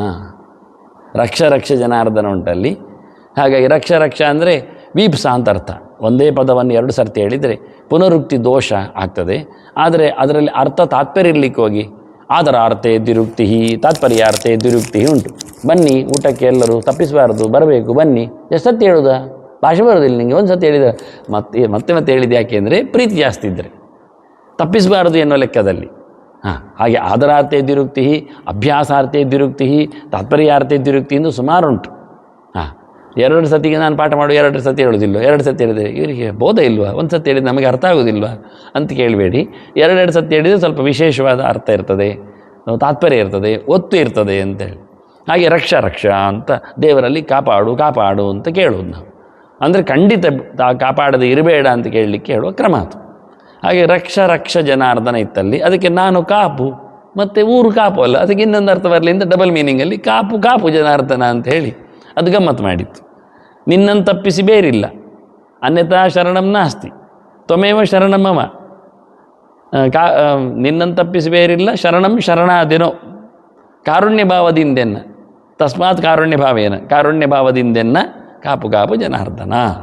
ಹೀಗೆ ಮೀಟರ್ ಹಾಗೆ ಇಟ್ಟು, ಮೀಟರ್ ಅಂದರೆ ಛಂದಸ್ಸು, ಅನುಷ್ಠು ಶ್ಲೋಕದ ಹಾಗೆ. ಇದು ಯಾರಿಗೆ ಗೊತ್ತಾಗೋದಿಲ್ಲ. ಪ್ರಾರ್ಥನೆ ಮಾಡಿರೋದು ಎಂದದ್ದು ಅನ್ಯತಾ ಶರಣಂ ನಾಸ್ತಿ ಹೇಳುವ ಬದಲಿಗೆ ನಿನ್ನನ್ನು ತಪ್ಪಿಸಿ ಬೇರಿಲ್ಲ ಶರಣಂ ಶರಣಾದಿನೋ ಕಾರುಣ್ಯ ಭಾವದಿಂದೆನ್ನ ಕಾಪು ಜನಾರ್ದನ ಅಂತ ಹೇಳಿದರೆ ಯಾರಿಗೆ ಗೊತ್ತಾಗೋದಿಲ್ಲ. ಸಂಸ್ಕೃತವೂ ಗೊತ್ತಿಲ್ಲದವರಿಗೂ ಕನ್ನಡವೂ ಗೊತ್ತಿಲ್ಲದವರು ಇದನ್ನು ಹೇಳಿದರೆ ಭಾಳ ಚಂದವಾಗಿ ಪ್ರಾರ್ಥನೆ ಮಾಡಿದ್ದಾರೆ ಹೇಳ್ತಾರೆ. ಇಂಥದ್ದು ನಾನು ಸುಮಾರು ಮಾಡಿದ್ದೇನೆ ಹೋಗುವಾಗೆಲ್ಲ. ಬೇರೆ ಬೇರೆ ಮೀಟರ್ಗಳಲ್ಲಿ ಎಲ್ಲ ಭಾಷೆಗಳನ್ನು ಒಟ್ಟು ಮಾಡಿಕೊಂಡು. ಅದು ನಡೆದ ಘಟನೆ. ಒಮ್ಮೆ ನಾನು ಶಿವಮೊಗ್ಗದಲ್ಲಿ ಭದ್ರಾವತಿಯಲ್ಲಿ ಬೆಳಿಗ್ಗೆ ಹೀಗೆ ಸ್ನಾನಕ್ಕೆ ಹೋಗುದು. ಇವತ್ತು ಸ್ನಾನಕ್ಕೆ ಹೋದಾಗೆ ಅಲ್ಲಿ ಒಂದು ಕಡೆಯಲ್ಲಿ ಬಾವಿ. ನನಗೆ ಬೆಳಿಗ್ಗೆ ಸ್ನಾನ ಆಗಬೇಕು. ಅವರು ಹೇಳಿದರು ಅದೆಲ್ಲ ಅಲ್ಲಿ ಕಾಣುವುದಿಲ್ಲ, ಎಲ್ಲ ಬೆಳಿಗ್ಗೆ ಆದ ನಂತರ ಹೋಗಿ. ಬೆಳಿಗ್ಗೆ ಆದ ನಂತರ ಸ್ನಾನ ಮಾಡಲಿಕ್ಕೆ ಬರ್ತದೆ ಕೇಳಿದೆ. ಆಗುವುದಿಲ್ಲ ಹೇಳಿದ್ರು. ಅದು ಬೆಳಿಗ್ಗೆ ಆದ ನಂತರ ಸ್ನಾನ ಮಾಡಿದರೆ ಸ್ನಾನ ಆಗುವುದಿಲ್ಲಲ್ಲ. ಸೂರ್ಯೋದಯದಿಂದ ಮೊದಲು ಸ್ನಾನ ಮಾಡಿದರೆ ಮಾತ್ರ ಸ್ನಾನ ಆಗುವುದು. ವ್ಯವಸ್ಥೆ ಉಂಟು ಅದಕ್ಕೆ. ಅರುಣೋದಯ ವೇಲಾಯಾಮ್ ಗಂಗಾಂಬ ಸದೃಶ ಸ್ಮೃತ ಮೇಲೆ ಲೆಕ್ಕಾಚಾರ ಉಂಟಲ್ಲ, ಆಗಲೇ ಸ್ನಾನ ಮಾಡಬೇಕಲ್ಲೆಲ್ಲ ಅಂತ. ಸರಿ ಹೋಗಿ ಅಂದರು ಮೆಲ್ಲಕ್ಕೆ. ಆಗ ಹೋಗುವಾಗ ಒಂದು ದಾರಿ ಕ್ರಾಸ್ ಮಾಡಿ ಹೋಗಲಿಕ್ಕೆ, ನಾನು ಇದ್ದದ್ದೊಂದು ಕಡೆ ಹೋಗ್ಲಿಕ್ಕೆ ಒಂದು ಹಾಗೆಂದದ್ದು ಕಾಲಿಗೆ ಅಂಟಿ ಹೋಯ್ತು. ಎಂತ ಅಂಟಿದ್ದು ಮಾರೇರೆ ಅಂತ ಚಪ್ಪಲಿ ಹಾಕೋದಿಲ್ಲ ಹೋಗುವಾಗ. ಸರಿ 8 ಅಂತಿದ್ದು ಮಾರೇರೆ ಅಂತ ಹೇಳಿಕೊಂಡು ಮೆಲ್ಲ ತೆಗಿಲಿಕ್ಕೆ ಹೋಯಿತು. ಕೊನೆಗೆ ಅಂತೂ ಪೂಜೆ ಮುಗಿಯಿತು, ಜಪ ಆಯಿತು. ಮತ್ತೆ ಒಂದು ಶ್ಲೋಕ ಮಾಡಿದೆ ಆಗ ನಾನು.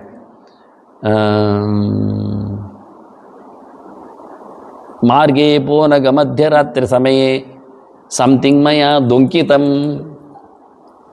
ಏನೋ ಎಂದುಕು ನೋಡಿದ ಕ್ಷಣದಲ್ಲಿ ಕಾಲಿನಿಂದ ಕೈ ಕಂಟನೆ ಮೈನೆ ಹಸ್ತ ಸುಲಗ್ನ ವಸ್ತು ನಿಕರಂ ವಾಟ್ ಎಂದು ಮೂಸ್ಯ ಕ್ಷಣಾತ್. ಪ್ಲಾಸ್ಟಿಕ್ ಪೇಡಮದೋ ಉಲಾಯಿಗೆ ಪೊಗಿನೆ ಕರ್ಣಾತಿದೆ ಜಂಪಿತು. ಸುಮ್ಮನೆ ಎಕ್ಸ್ಕ್ಲಮೇಟ್ರಿ, ಅದು ಆಶ್ಚರ್ಯ ರಸ ಅಷ್ಟೆ. ಮಾರ್ಗೇ ಪೋನಗ ನೋಡಿ, ತುಳು ಬಂತು, ಸಂಸ್ಕೃತ ಬಂತು, ಯಾರಿಗೆ ಗೊತ್ತಾಗೋದಿಲ್ಲ ವ್ಯತ್ಯಾಸ ಇದೆ. ಮಾರ್ಗೇ ಪೋನಗ ಮಧ್ಯರಾತ್ರಿ ಸಮಯೇ, ಕತ್ತಲಿನ ಹೊತ್ತಿನಲ್ಲಿ. ಸಮಥಿಂಗ್ ಅದು ಇಂಗ್ಲೀಷ್ ವರ್ಡ್ ಸೀದಾ ಬಿದ್ದಿದೆ, ಏನು ಗೊತ್ತಾಗೋದಿಲ್ಲ. ಸಮಥಿಂಗ್ ಅಂತ ಸಂಸ್ಕೃತದಲ್ಲಿ ಹೀಗೆ ಬರೀದು ಗೊತ್ತಾಗೋದಿಲ್ಲ. ಮಯ ದೊಂಕಿತಂ ನೋಡಿ, ಯಾವುದೋ ಪ್ರತ್ಯಯ ಯಾವುದೋ ಧಾತುವಿಗೆ ಹಾಕಿದ್ದೇನೆ, ಹಾಕ್ಲಿಕ್ಕೆ ಬರ್ತದೆ. ಏನೋ ಎಂದುಕು ಅದು ತೆಲುಗು. ಮೂಸಿದ ಕ್ಷಣದಲೈ ಅದನ್ನು ತೆಗೆದು ಮೂಸಿದ್ದೇನೆ ಅಂತ. ಕಾಲಿನಿಂದ ಕೈ ಕಂಟನೆ, ಏನೋ ಎಂದುಕು ನೋಡಿದ ಕ್ಷಣದಲ್ಲಿ, ನೋಡಿದ ತಕ್ಷಣ ಕಾಲಿನಿಂದ ಕೈ ಕಂಟನೆ, ಕೈಗೆ ಅಂಟಿದು. ಮೈನೆ ಹಸ್ತ ಸುಲಗ್ನ ವಸ್ತು ನಿಕರಂ, ಅಲ್ಲಿ ಇದು ಪ್ರೌಢಭಾವ. ಮೈನೆ ಹಸ್ತ ಸುಲಗ್ನ ವಸ್ತು ನಿಕರಂ, ಕೈಯಲ್ಲಿ ಭಾರಿ ಗಟ್ಟಿಯಾಗಿ ಅಂಟಿದ ವಸ್ತು. ವಾಟ್ ಎಂದು ಮೂಸ್ಯ, ಯಾವಾಗಲೂ ಕ್ರಿಯಾಪದಕ್ಕೆ ಲೆಪ್ರತ್ಯಯ ಬರುವುದಿಲ್ಲ, ಉಪಸರ್ಗ ಇಲ್ಲದೆ ಬರುವುದಿಲ್ಲ, ಅದೊಂದು ಕ್ರಮ. ಅದನ್ನು ಇನ್ನೊಮ್ಮೆ ಹೇಳ್ತೇನೆ, ವಿವರಿಸ್ತೇನೆ. ಇಲ್ಲಿ ನಾನು ಅದನ್ನು ತಪ್ಪಿಸಿ ಹಾಕಿದ್ದೇನೆ. ಮೂಸ್ಯ ಕ್ಷಣಾತ್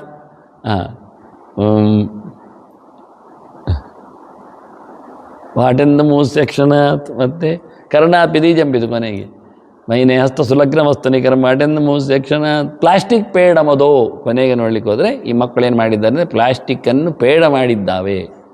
ಅದು ತಿನ್ಲಿಕ್ಕೆ ಬರೋದಿಲ್ಲ, ಬಿಸಾಡಲಿಕ್ಕೆ ಆಗೋದಿಲ್ಲ. ನೋಡಿ ಇನ್ನು ಮುಂದೆ ಹೋಗುವ ವಿಧಾನ ಹೇಳಿದ್ನು ನಾವು ಮೋಸ್ಟ್ ಸೈಂಟಿಫಿಕ್ ಆಗಿ ನಾವು ಮುಂದೆ ಹೋದರೆ ಪ್ಲಾಸ್ಟಿಕ್ನಲ್ಲಿ ಪೇಡ ಮಾಡಿ ತಿಂತೀವಿ ನಾವು ನಾಚಿಕೆ. ಪ್ಲಾಸ್ಟಿಕ್ ಪೇಡಮದೋ ಉಲಾಯಿಗೆ ಪೊಗಿನೆ ಮೂಸಿದ್ರಿಂದ ಮೂಗಿನೊಳಗೆ ಹೋಗಿದೆ ಉಲಾಯಿಗೆ ಪೊಗಿನೆ ಕರ್ಣಾಪಿದೆ ಜಂಪಿತು ಅಂತ ಕಿವಿಯಿಂದ ಹೊರಗೆ ಬಂತು ಅಂತ. ಆಗದ ಹೋಗದ ಕೆಲವು ರಸಭಾವಗಳು ಅಂದರೆ ಜನರಿಗೆ ಅಂದರೆ ನಾನು ಹೇಳಿ ಕಾವ್ಯ ಎಂಥ ಗಮ್ಮತ್ತು ಮಾಡಲಿಕ್ಕೂ ಕೊಡ್ತಲ್ಲಿ ಬರ್ತದೆ. ಏನು ಮಾಡೋದು ಹಾಸ್ಯರಸ ಇದೆ, ಭೀಭತ್ಸ ಇದೆ, ಭೀಭತ್ಸ ಆಗ್ತದೆ. ಅದು ತಿಂದದ್ದನ್ನು ಮೆಟ್ಟಿ ಕೈಯಲ್ಲಿ ತಕೊಂಡು ಹಿಡಿಯದ್ದೆಲ್ಲ ಎಲ್ಲ ರಸಗಳು ಮಾಡಲಿಕ್ಕೆ ಬರ್ತದೆ. ಶ್ಲೋಕಗಳನ್ನು ಚೆಂದ ಮಾಡಲಿಕ್ಕೆ ಬರ್ತದೆ. ಇದೆಲ್ಲ ಕಲೀಲಿಕ್ಕೆ ಆಗ್ತದೆ, ಆಗೋದಿಲ್ಲ ಅಲ್ಲ. ಇದೆಲ್ಲ ಸ್ಪಾಂಟೇನಿಯಸ್ ಸ್ಟೇಜಲ್ಲಿ ಆಗತಕ್ಕ ಕಥೆಗಳು. ಅದಕ್ಕೆ ಬೇಕಾದ ವಿಪುಲವಾದ ಸಾಹಿತ್ಯದ ಪ್ರಕಾರಕ್ಕೆ ನಾವು ಇದರಲ್ಲಿ ಉಡಿಬೇಕು, ತೆಗಿಬೇಕು. ಹಾಗೆ ನಾವೇ ರಕ್ಷಣೆಗೆ ಪ್ರಾರ್ಥನೆ, ಪ್ರತಿಯೊಬ್ಬರು ಇಂಡಿವಿಜುವಲ್ ಪ್ರಾರ್ಥನೆ ಮಾಡದೇ ಇದ್ದರೆ ಅವರ ರಿಯಲೈಸೇಷನ್ ಆಗುವುದಿಲ್ಲ. ವ್ಯಕ್ತಿಗೆ ತನ್ನದೇ ಆಗಿರುತ್ತೆ. ಹೇಗೆ ತಾನು ಊಟ ಮಾಡಿದರೆ ಹೊಟ್ಟೆ ತುಂಬ್ತದೋ, ತಾನು ಮಲಗಿದರೆ ನಿದ್ದೆ ಬರ್ತದೋ, ನೀವು ಮಲಗಿ ನಾನು ನಿದ್ದೆ ಮಾಡ್ತೇನೆ ಹೇಳಿದ್ರೆ ಆಗ್ತದ? ಸಂಕ್ರಮಣ ಆಗುವುದಿಲ್ಲ. ರೋಗ ಸಂಕ್ರಮ ಆಗ್ತದೆ, ನಿದ್ದೆ ಸಂಕ್ರಮ ಆಗುವುದಿಲ್ಲ. ತನ್ನಷ್ಟಕ್ಕೆ ಟ್ರಾನ್ಸ್ಫರ್ ಆಗುವುದಿಲ್ಲ, ರೋಗ ಟ್ರಾನ್ಸ್ಫರ್ ಆಗ್ತದೆ ಅವರಿಂದ ಇವರಿಗೆ. ಜ್ವರ ಬಂದವನನ್ನು ನೋಡಿದ ತಕ್ಷಣ ಜ್ವರ ಶುರು ಆಗ್ತದೆ. ಕಣ್ಣು ನೋವು ಬಂದುಬಿಡ್ತದೆ, ಕಣ್ಣು ಬೇನೆ ಉಂಟಲ್ಲ ಅದು ಬರ್ತದೆ, ಇವನಿಗೆ ಹಾರ್ತದೆ. ಹಾಗೆ ಅವ್ರು ನಿದ್ದೆ ಮಾಡಿದರು, ನನಗೊಂದು ನಿದ್ದೆ ಬರಲಿ ಹೇಳಿದರೆ ಬರ್ತದೆ. ಹಾಗಾದರೆ ಎಲ್ಲ ನಿದ್ದೆ ಬಾರದವರನ್ನೆಲ್ಲ ಒಬ್ಬ ನಿದ್ದೆ ಮಾಡುವವನ್ನೆಲ್ಲ ಕುಳಿಸಿದರೆ ಥೆರಪಿ ಪಕ್ಕ ಆಗ್ತದೆ. ಇವರು ಮಾತ್ರ ಯಾಕಿತೇನೆ ಬೇಕು? ಹೊಟ್ಟೆ ತುಂಬಿದವನ ಪಕ್ಕದಲ್ಲಿ 10 ಜನ ಕುಳಿದ್ಬಿಟ್ರೆ ಇದೇ ಸಾಲ್ವೇಷನ್ ಆಗ್ತದೆ, ಸೊಲ್ಯೂಷನ್ ಆಗ್ತದೆ ಬಡವರದ್ದು. ಪಾವರ್ಟಿ ಎಲ್ಲ ಹೋಗ್ತದೆ. ಹಾಗಾಗ್ತದೆ? ಆಗೋದಿಲ್ಲ. ನಾನು ಊಟ ಮಾಡಿದರೆ ನನಗೆ ಆರೋಗ್ಯ, ನಾನು ಮಲಗಿದರೆ ನನಗೆ ನೆಮ್ಮದಿ. ಅದನ್ನು ಅಂದರೆ ಇದೆಲ್ಲ ಕೇಳುತ್ತಾರೆ. ಹಾಂ, ಪ್ರಾರ್ಥನೆ ಆಗ್ತದಲ್ಲ, ಇನ್ನೊಬ್ಬರ ಪರವಾಗಿ ಮಾಡಲಿಕ್ಕೆ ಬರ್ತದೆ, ಆಗ ಅವನಿಗಿಲ್ಲ ಆಗ್ತದೆ. ನಾವು ಇನ್ನೊಬ್ಬರ ಪರವಾಗಿ ಮುಳುಗಿದ್ರೆ ನಮ್ಮ ಪರವಾಗಿ ಮುಳುಗಿದಾಗೆ ಆಗಲಿಲ್ಲ. ಅವರ ಹೆಸರು ಹೇಳಿ ಮುಳುಗಿದ್ರೆ, ಯಾರ್ಯಾರ ಹೆಸರು ಹೇಳಿ ಮುಳುಗಿದ್ರೆ ಅವರ ಸ್ಥಾನ ಆಯಿತು, ಅವರಿಗೆ ಪುಣ್ಯ ಆಯಿತು. ನಾವು ಇನ್ನೊಬ್ಬರ ಪರವಾಗಿ ಸತ್ಯನಾರಾಯಣ ಪೂಜೆ ಮಾಡಿದ್ದು ಯಜಮಾನ ಪರವಾಗಿ ನಾವು ಮಾಡಿದ್ದು ಅಂತ ಅರ್ಥ ಆಗ್ತದೆ. ನಮಗೆ ಇದು ದೊಣ್ಣೆಯಲ್ಲಿ ಎಂಥದ್ದು ಸಪಾದ ಸಿಕ್ಕಿದ್ದೇ ಬಂತು ಅಷ್ಟು. ಹೇಗೆ ನಾವು ದಕ್ಷಿಣ ತಗೊಂಡು ಅವರಿಗೋಸ್ ಮಾಡಿ ಅವ್ರು ಹೇಳಿದಲ್ಲ, ಆಚಾರ್ಯ ಮುಖೇನ ಕಾರ ಇಷ್ಯ ಅಂದಿದ್ದಾನೆ. ನಾವು ಯಜಮಾನ ಉದ್ದೇಶ್ಯ ಮಯ ಆರಾಧಿತೇನ, ನಾವು ಅವನಿಗೆ ತುಳಸಿ ಕೊಡೋದಿಲ್ವಾ ಹೇಳಿ? ಇದು ಕಷ್ಟ ಉಂಟು. ಆದ್ದರಿಂದ ಆಚಾರ್ಯನ ತೋರಿಸಿಕೊಡಿ. ಇದೆಲ್ಲ ಸಿದ್ಧಾಂತಗಳು. ಸಮಾಂ ರಕ್ಷತು, ನನ್ನನ್ನು ಕಾಪಾಡು, ನನ್ನನ್ನು ಪಾರು ಮಾಡು, ಮಾಂತಾರ ಎತ್ತು ಎಲ್ಲ ಬರ್ತದೆ ಮುಂದಕ್ಕೆ ಬರುವ ಶ್ಲೋಕಗಳೆಲ್ಲ. ನಮ್ಮನ್ನು ದಾಟಿಸು, ನಮ್ಮ ಒಟ್ಟಿ ಬಂದವರನ್ನು ಬಾಡಿಸಲಿಕ್ಕೆ ಆಗೋದಿಲ್ಲ. ಯಾರಿಗೆ ಆಗ್ತದೆ? ಯಾಕೆ ಕೇಳ್ತಾರೆ?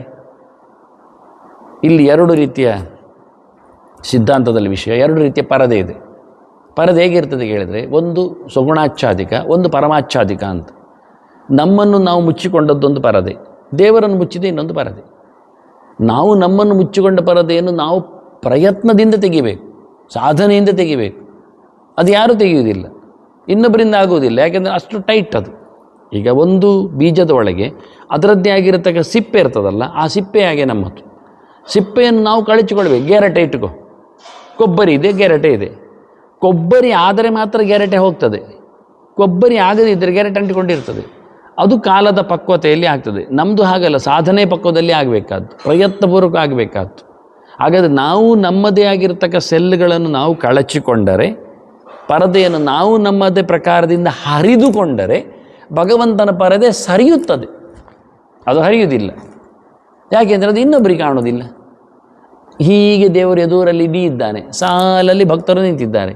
ತಾನು ಒಬ್ಬ ಭಕ್ತ ತನ್ನ ಪರದೆಯನ್ನು ಹರಿದುಕೊಂಡ, ಆಗ ದೇವರ ಪರದೆಯನ್ನು ಹೀಗೆ ಮಾಡ್ತಾನೆ, ಕಾಣ್ತಾನೆ. ಅವನಿಗೆ ಕಾಣೋದಿಲ್ಲ. ಯಾಕೆಂದರೆ ಅವನ ಪರದೆ ಹರಿಲಿಲ್ಲ, ಅವನ ಪರದೆಯನ್ನು ಭಗವಂತ ಆಚೆ ಮಾಡಲಿಲ್ಲ. ಇವನ ಪರದೆ ಹರಿಲಿಕ್ಕೂ ದೇವರೇ ರಕ್ಷಣೆ ಕಾರಣವನೇ. ನಾನು ಹರಿತೇನೆ ಹೇಳಿದರೆ ಹರಿಲಿಕ್ಕೆ ಆಗುವುದಿಲ್ಲ, ದೇವರು ಸಾಧನೆಯಿಂದ ಹರಿಲಿಕ್ಕೆ ಮಾಡ್ತಾನೆ. ಏನೇ ಇರಲಿ, ಹೀಗೆ 2 ಪ್ರಕಾರದ ಲೇಯರ್ಸ್ಗಳು, ಅಡ್ಡಗೋಡೆಗಳು ಇವೆ. ಆದ್ದರಿಂದಲೇ ಜವನಿಕ ಕೃತ್ವ ಅಂತ ಪೂಜೆ ಮಾಡುವಾಗ ಒಂದು ಪರದೆ ಹಾಕಿಕೊಳ್ಳಿಕ್ಕೆ ಉಂಟು, ತನಗೂ ಮತ್ತು ದೇವರ ಮಧ್ಯೆಯಲ್ಲಿ ಪರದೆ ಉಂಟು. ಆ ಪರದೆಯನ್ನು ಸರಿಸುವ ವಿಧಾನವನ್ನು ಮಾತಾಡಲಿಕ್ಕೆ ಉಂಟು, ಚಿಂತನೆ ಉಂಟು, ತುಂಬ ಪ್ರಕಾರಗಳುಂಟು. ಅದರಿಂದ ಮಾಂಬ್ರಕ್ಷತೆ ಹೇಳುವಲ್ಲಿ ನನ್ನನ್ನು ದೇವರು ಕಾಪಾಡಬೇಕು ಅನ್ನುವಾಗ ಇಷ್ಟು ಸಿದ್ಧಾಂತಗಳು ನಡುವೆ ಕೂತಿದೆ. ರಕ್ಷತು ಲೋಟ್, ರಕ್ಷಧಾತ್ವಿನಲ್ಲಿ ರಕ್ಷತು ರಕ್ಷತಾಂ ರಕ್ಷಂತು ಡಬಲ್ ಉಂಟು. ರಕ್ಷತು ರಕ್ಷತಾತ್ ರಕ್ಷತಾಂ ರಕ್ಷಂತು, ಜಯತು ಜಯತಾ ಜಯತಾಂ ಜಯಂತು, ಜಯತಾ ಜಯತಾತ್ ಕೂಗ್ತಾರೆ ಅಲ್ಲ, ಅದು ಎರಡೂ ಕರೆಕ್ಟ್. ಜಯತು ಮತ್ತು ಜಯತಾತ್. ಹಾಂ, ಜಯ ಜಯತಂ ಜಯತ, ಹಾಗೆ ರಕ್ಷ ರಕ್ಷದ ರಕ್ಷೆಯೂ ಸರಿ, ರಕ್ಷ ರಕ್ಷ ಬಂತು. ಮಧ್ಯಪುರುಷ ಏಕವಚನ, ಕಾಪಾಡು ಕಾಪಾಡು ದೇವರನ್ನು, ರಕ್ಷತು ಕಾಪಾಡಲಿ ಪ್ರಾರ್ಥನೆ. ಗೌರವದಲ್ಲಿ ಹೇಳೋದು ಮಾಂ ರಕ್ಷತು ಕೇಶವ, ಅದು ಹಿಂದೆ ಹೇಳಿದ್ದೇನೆ, ಅದು ನಿವೃತ್ತಿ ಕೊಟ್ಟಿದ್ದೇನೆ ವಿಷಯ.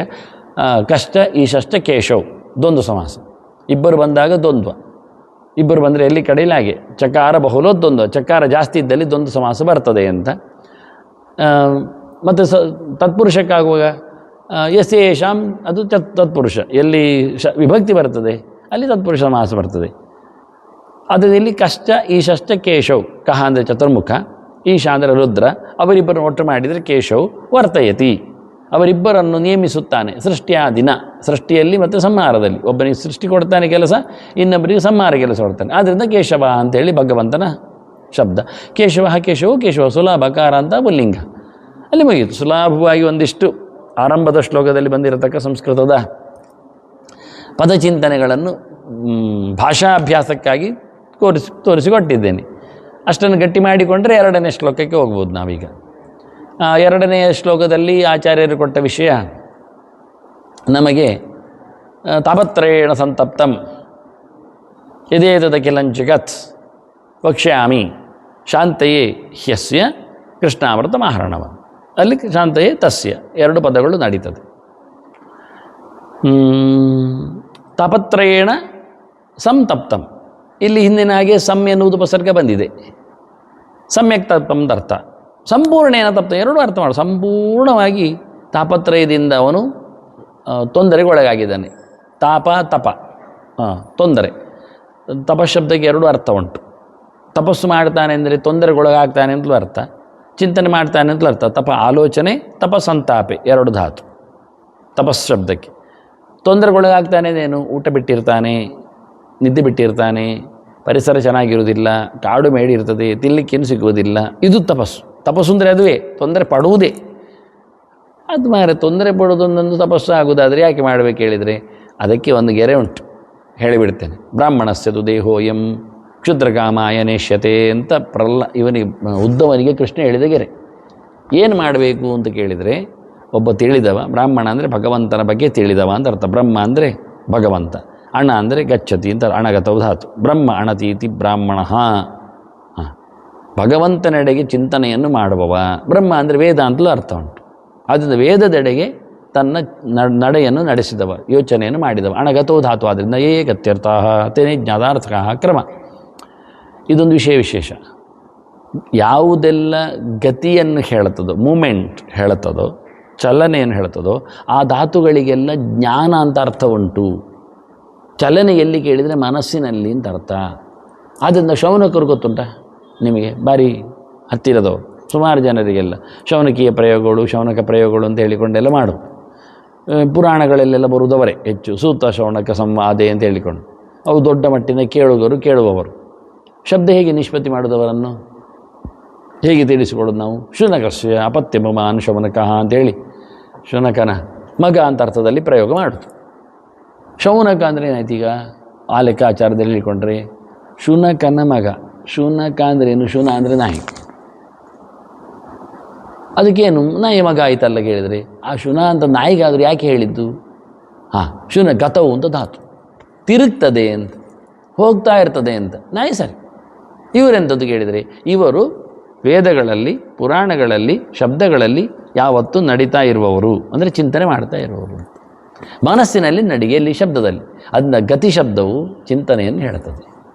ಅವರಿಗೆ ಕೊಟ್ಟ ಶಬ್ದ ಹಾಗೆ. ಅವರು ತೀರ್ಥಕ್ಷೇತ್ರ ಸಂಚಾರ ಮಾಡ್ತಾ ಇರ್ತಾರೆ, ಅದು ಆಗುವುದಿಲ್ಲಲ್ಲ. ಯಾಕೆ? ತಿಳಿಲಿಕ್ಕೆ.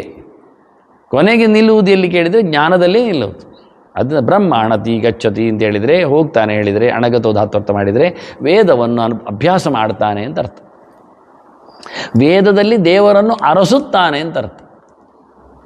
ಅದನ್ನ ಬ್ರಾಹ್ಮಣಸ್ಯದು ದೇಹೋಯಂ ಕ್ಷುದ್ರಕಾಮಾಯ ನೇಷ್ಯತು. ದೇವರೆಡೆಗೆ ವೇದದಲ್ಲಿ ಸಾಧನೆ ಮಾಡುವವನು ಊಟಕ್ಕಾಗಿ ಬಂದದ್ದಲ್ಲ. ಕ್ಷುದ್ರಕಾಮನೆ ಅಂದರೆ ಗಮ್ಮತ್ತು ಮಾಡಲಿಕ್ಕೆ ಅಂತಲೇ ಅರ್ಥ. ಮಜಾ ಅಂತ ಏನು ಹೇಳ್ತಾರೆ ಅದೇ ಶಬ್ದ ಕೃಷ್ಣ ಹೇಳೋದು. ಬೇಡದಿದ್ದ ಆಸೆಗಳಿಗೆ, ಬಯಕೆಗಳಿಗೆ. ಕ್ಷುದ್ರಕಾಮಾಯ ನ ಇಷ್ಯತೆ.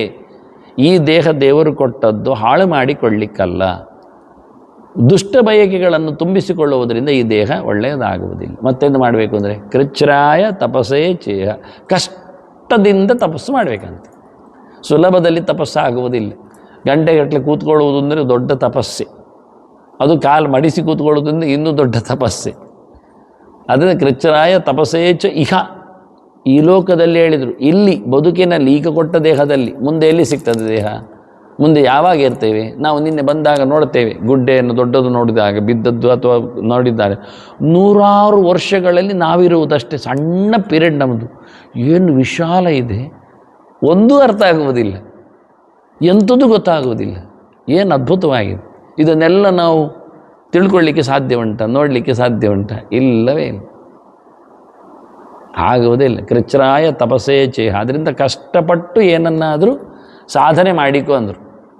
ಪ್ರೇತ್ಯ ಅನಂತ ಸುಖಾಯಚ, ಸತ್ತ ಬಳಿಕ ಭಾರಿ ದೊಡ್ಡ ಮೊತ್ತದ ಸುಖ ಇದೆ, ಭಗವಂತನ ವಿಶೇಷವಾದ ಕಾರುಣ್ಯ ಇದೆ. ಅದಕ್ಕೋಸ್ಕರ ಈಗ ದುಡಿಬೇಕು. ಎಲ್ಲ ಹೇಳೋದುಂಟಲ್ಲ, ಚಿಕ್ಕವನ್ನಲ್ಲಿ ಕಲಿಬೇಕು, ನಡುವಯಸ್ಸಿನಲ್ಲಿ ದುಡಿಬೇಕು, ಕೊನೆಯಲ್ಲಿ ಖುಷಿ ಪಡಬೇಕು. ಈಗ ಉಲ್ಟಾ ಪಲ್ಟಾಗಿದೆ.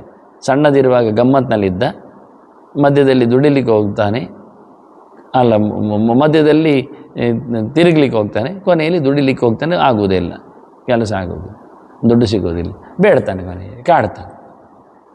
ಶೈಶವೇ ಅಭ್ಯಸ್ತ ವಿದ್ಯಾನ, ಯೌವನೇ ವಿಶೇಷಿಣ, ಆನಂತರ ವಾರ್ಧಕ್ಯ ಮುನಿಭಾವಾನ.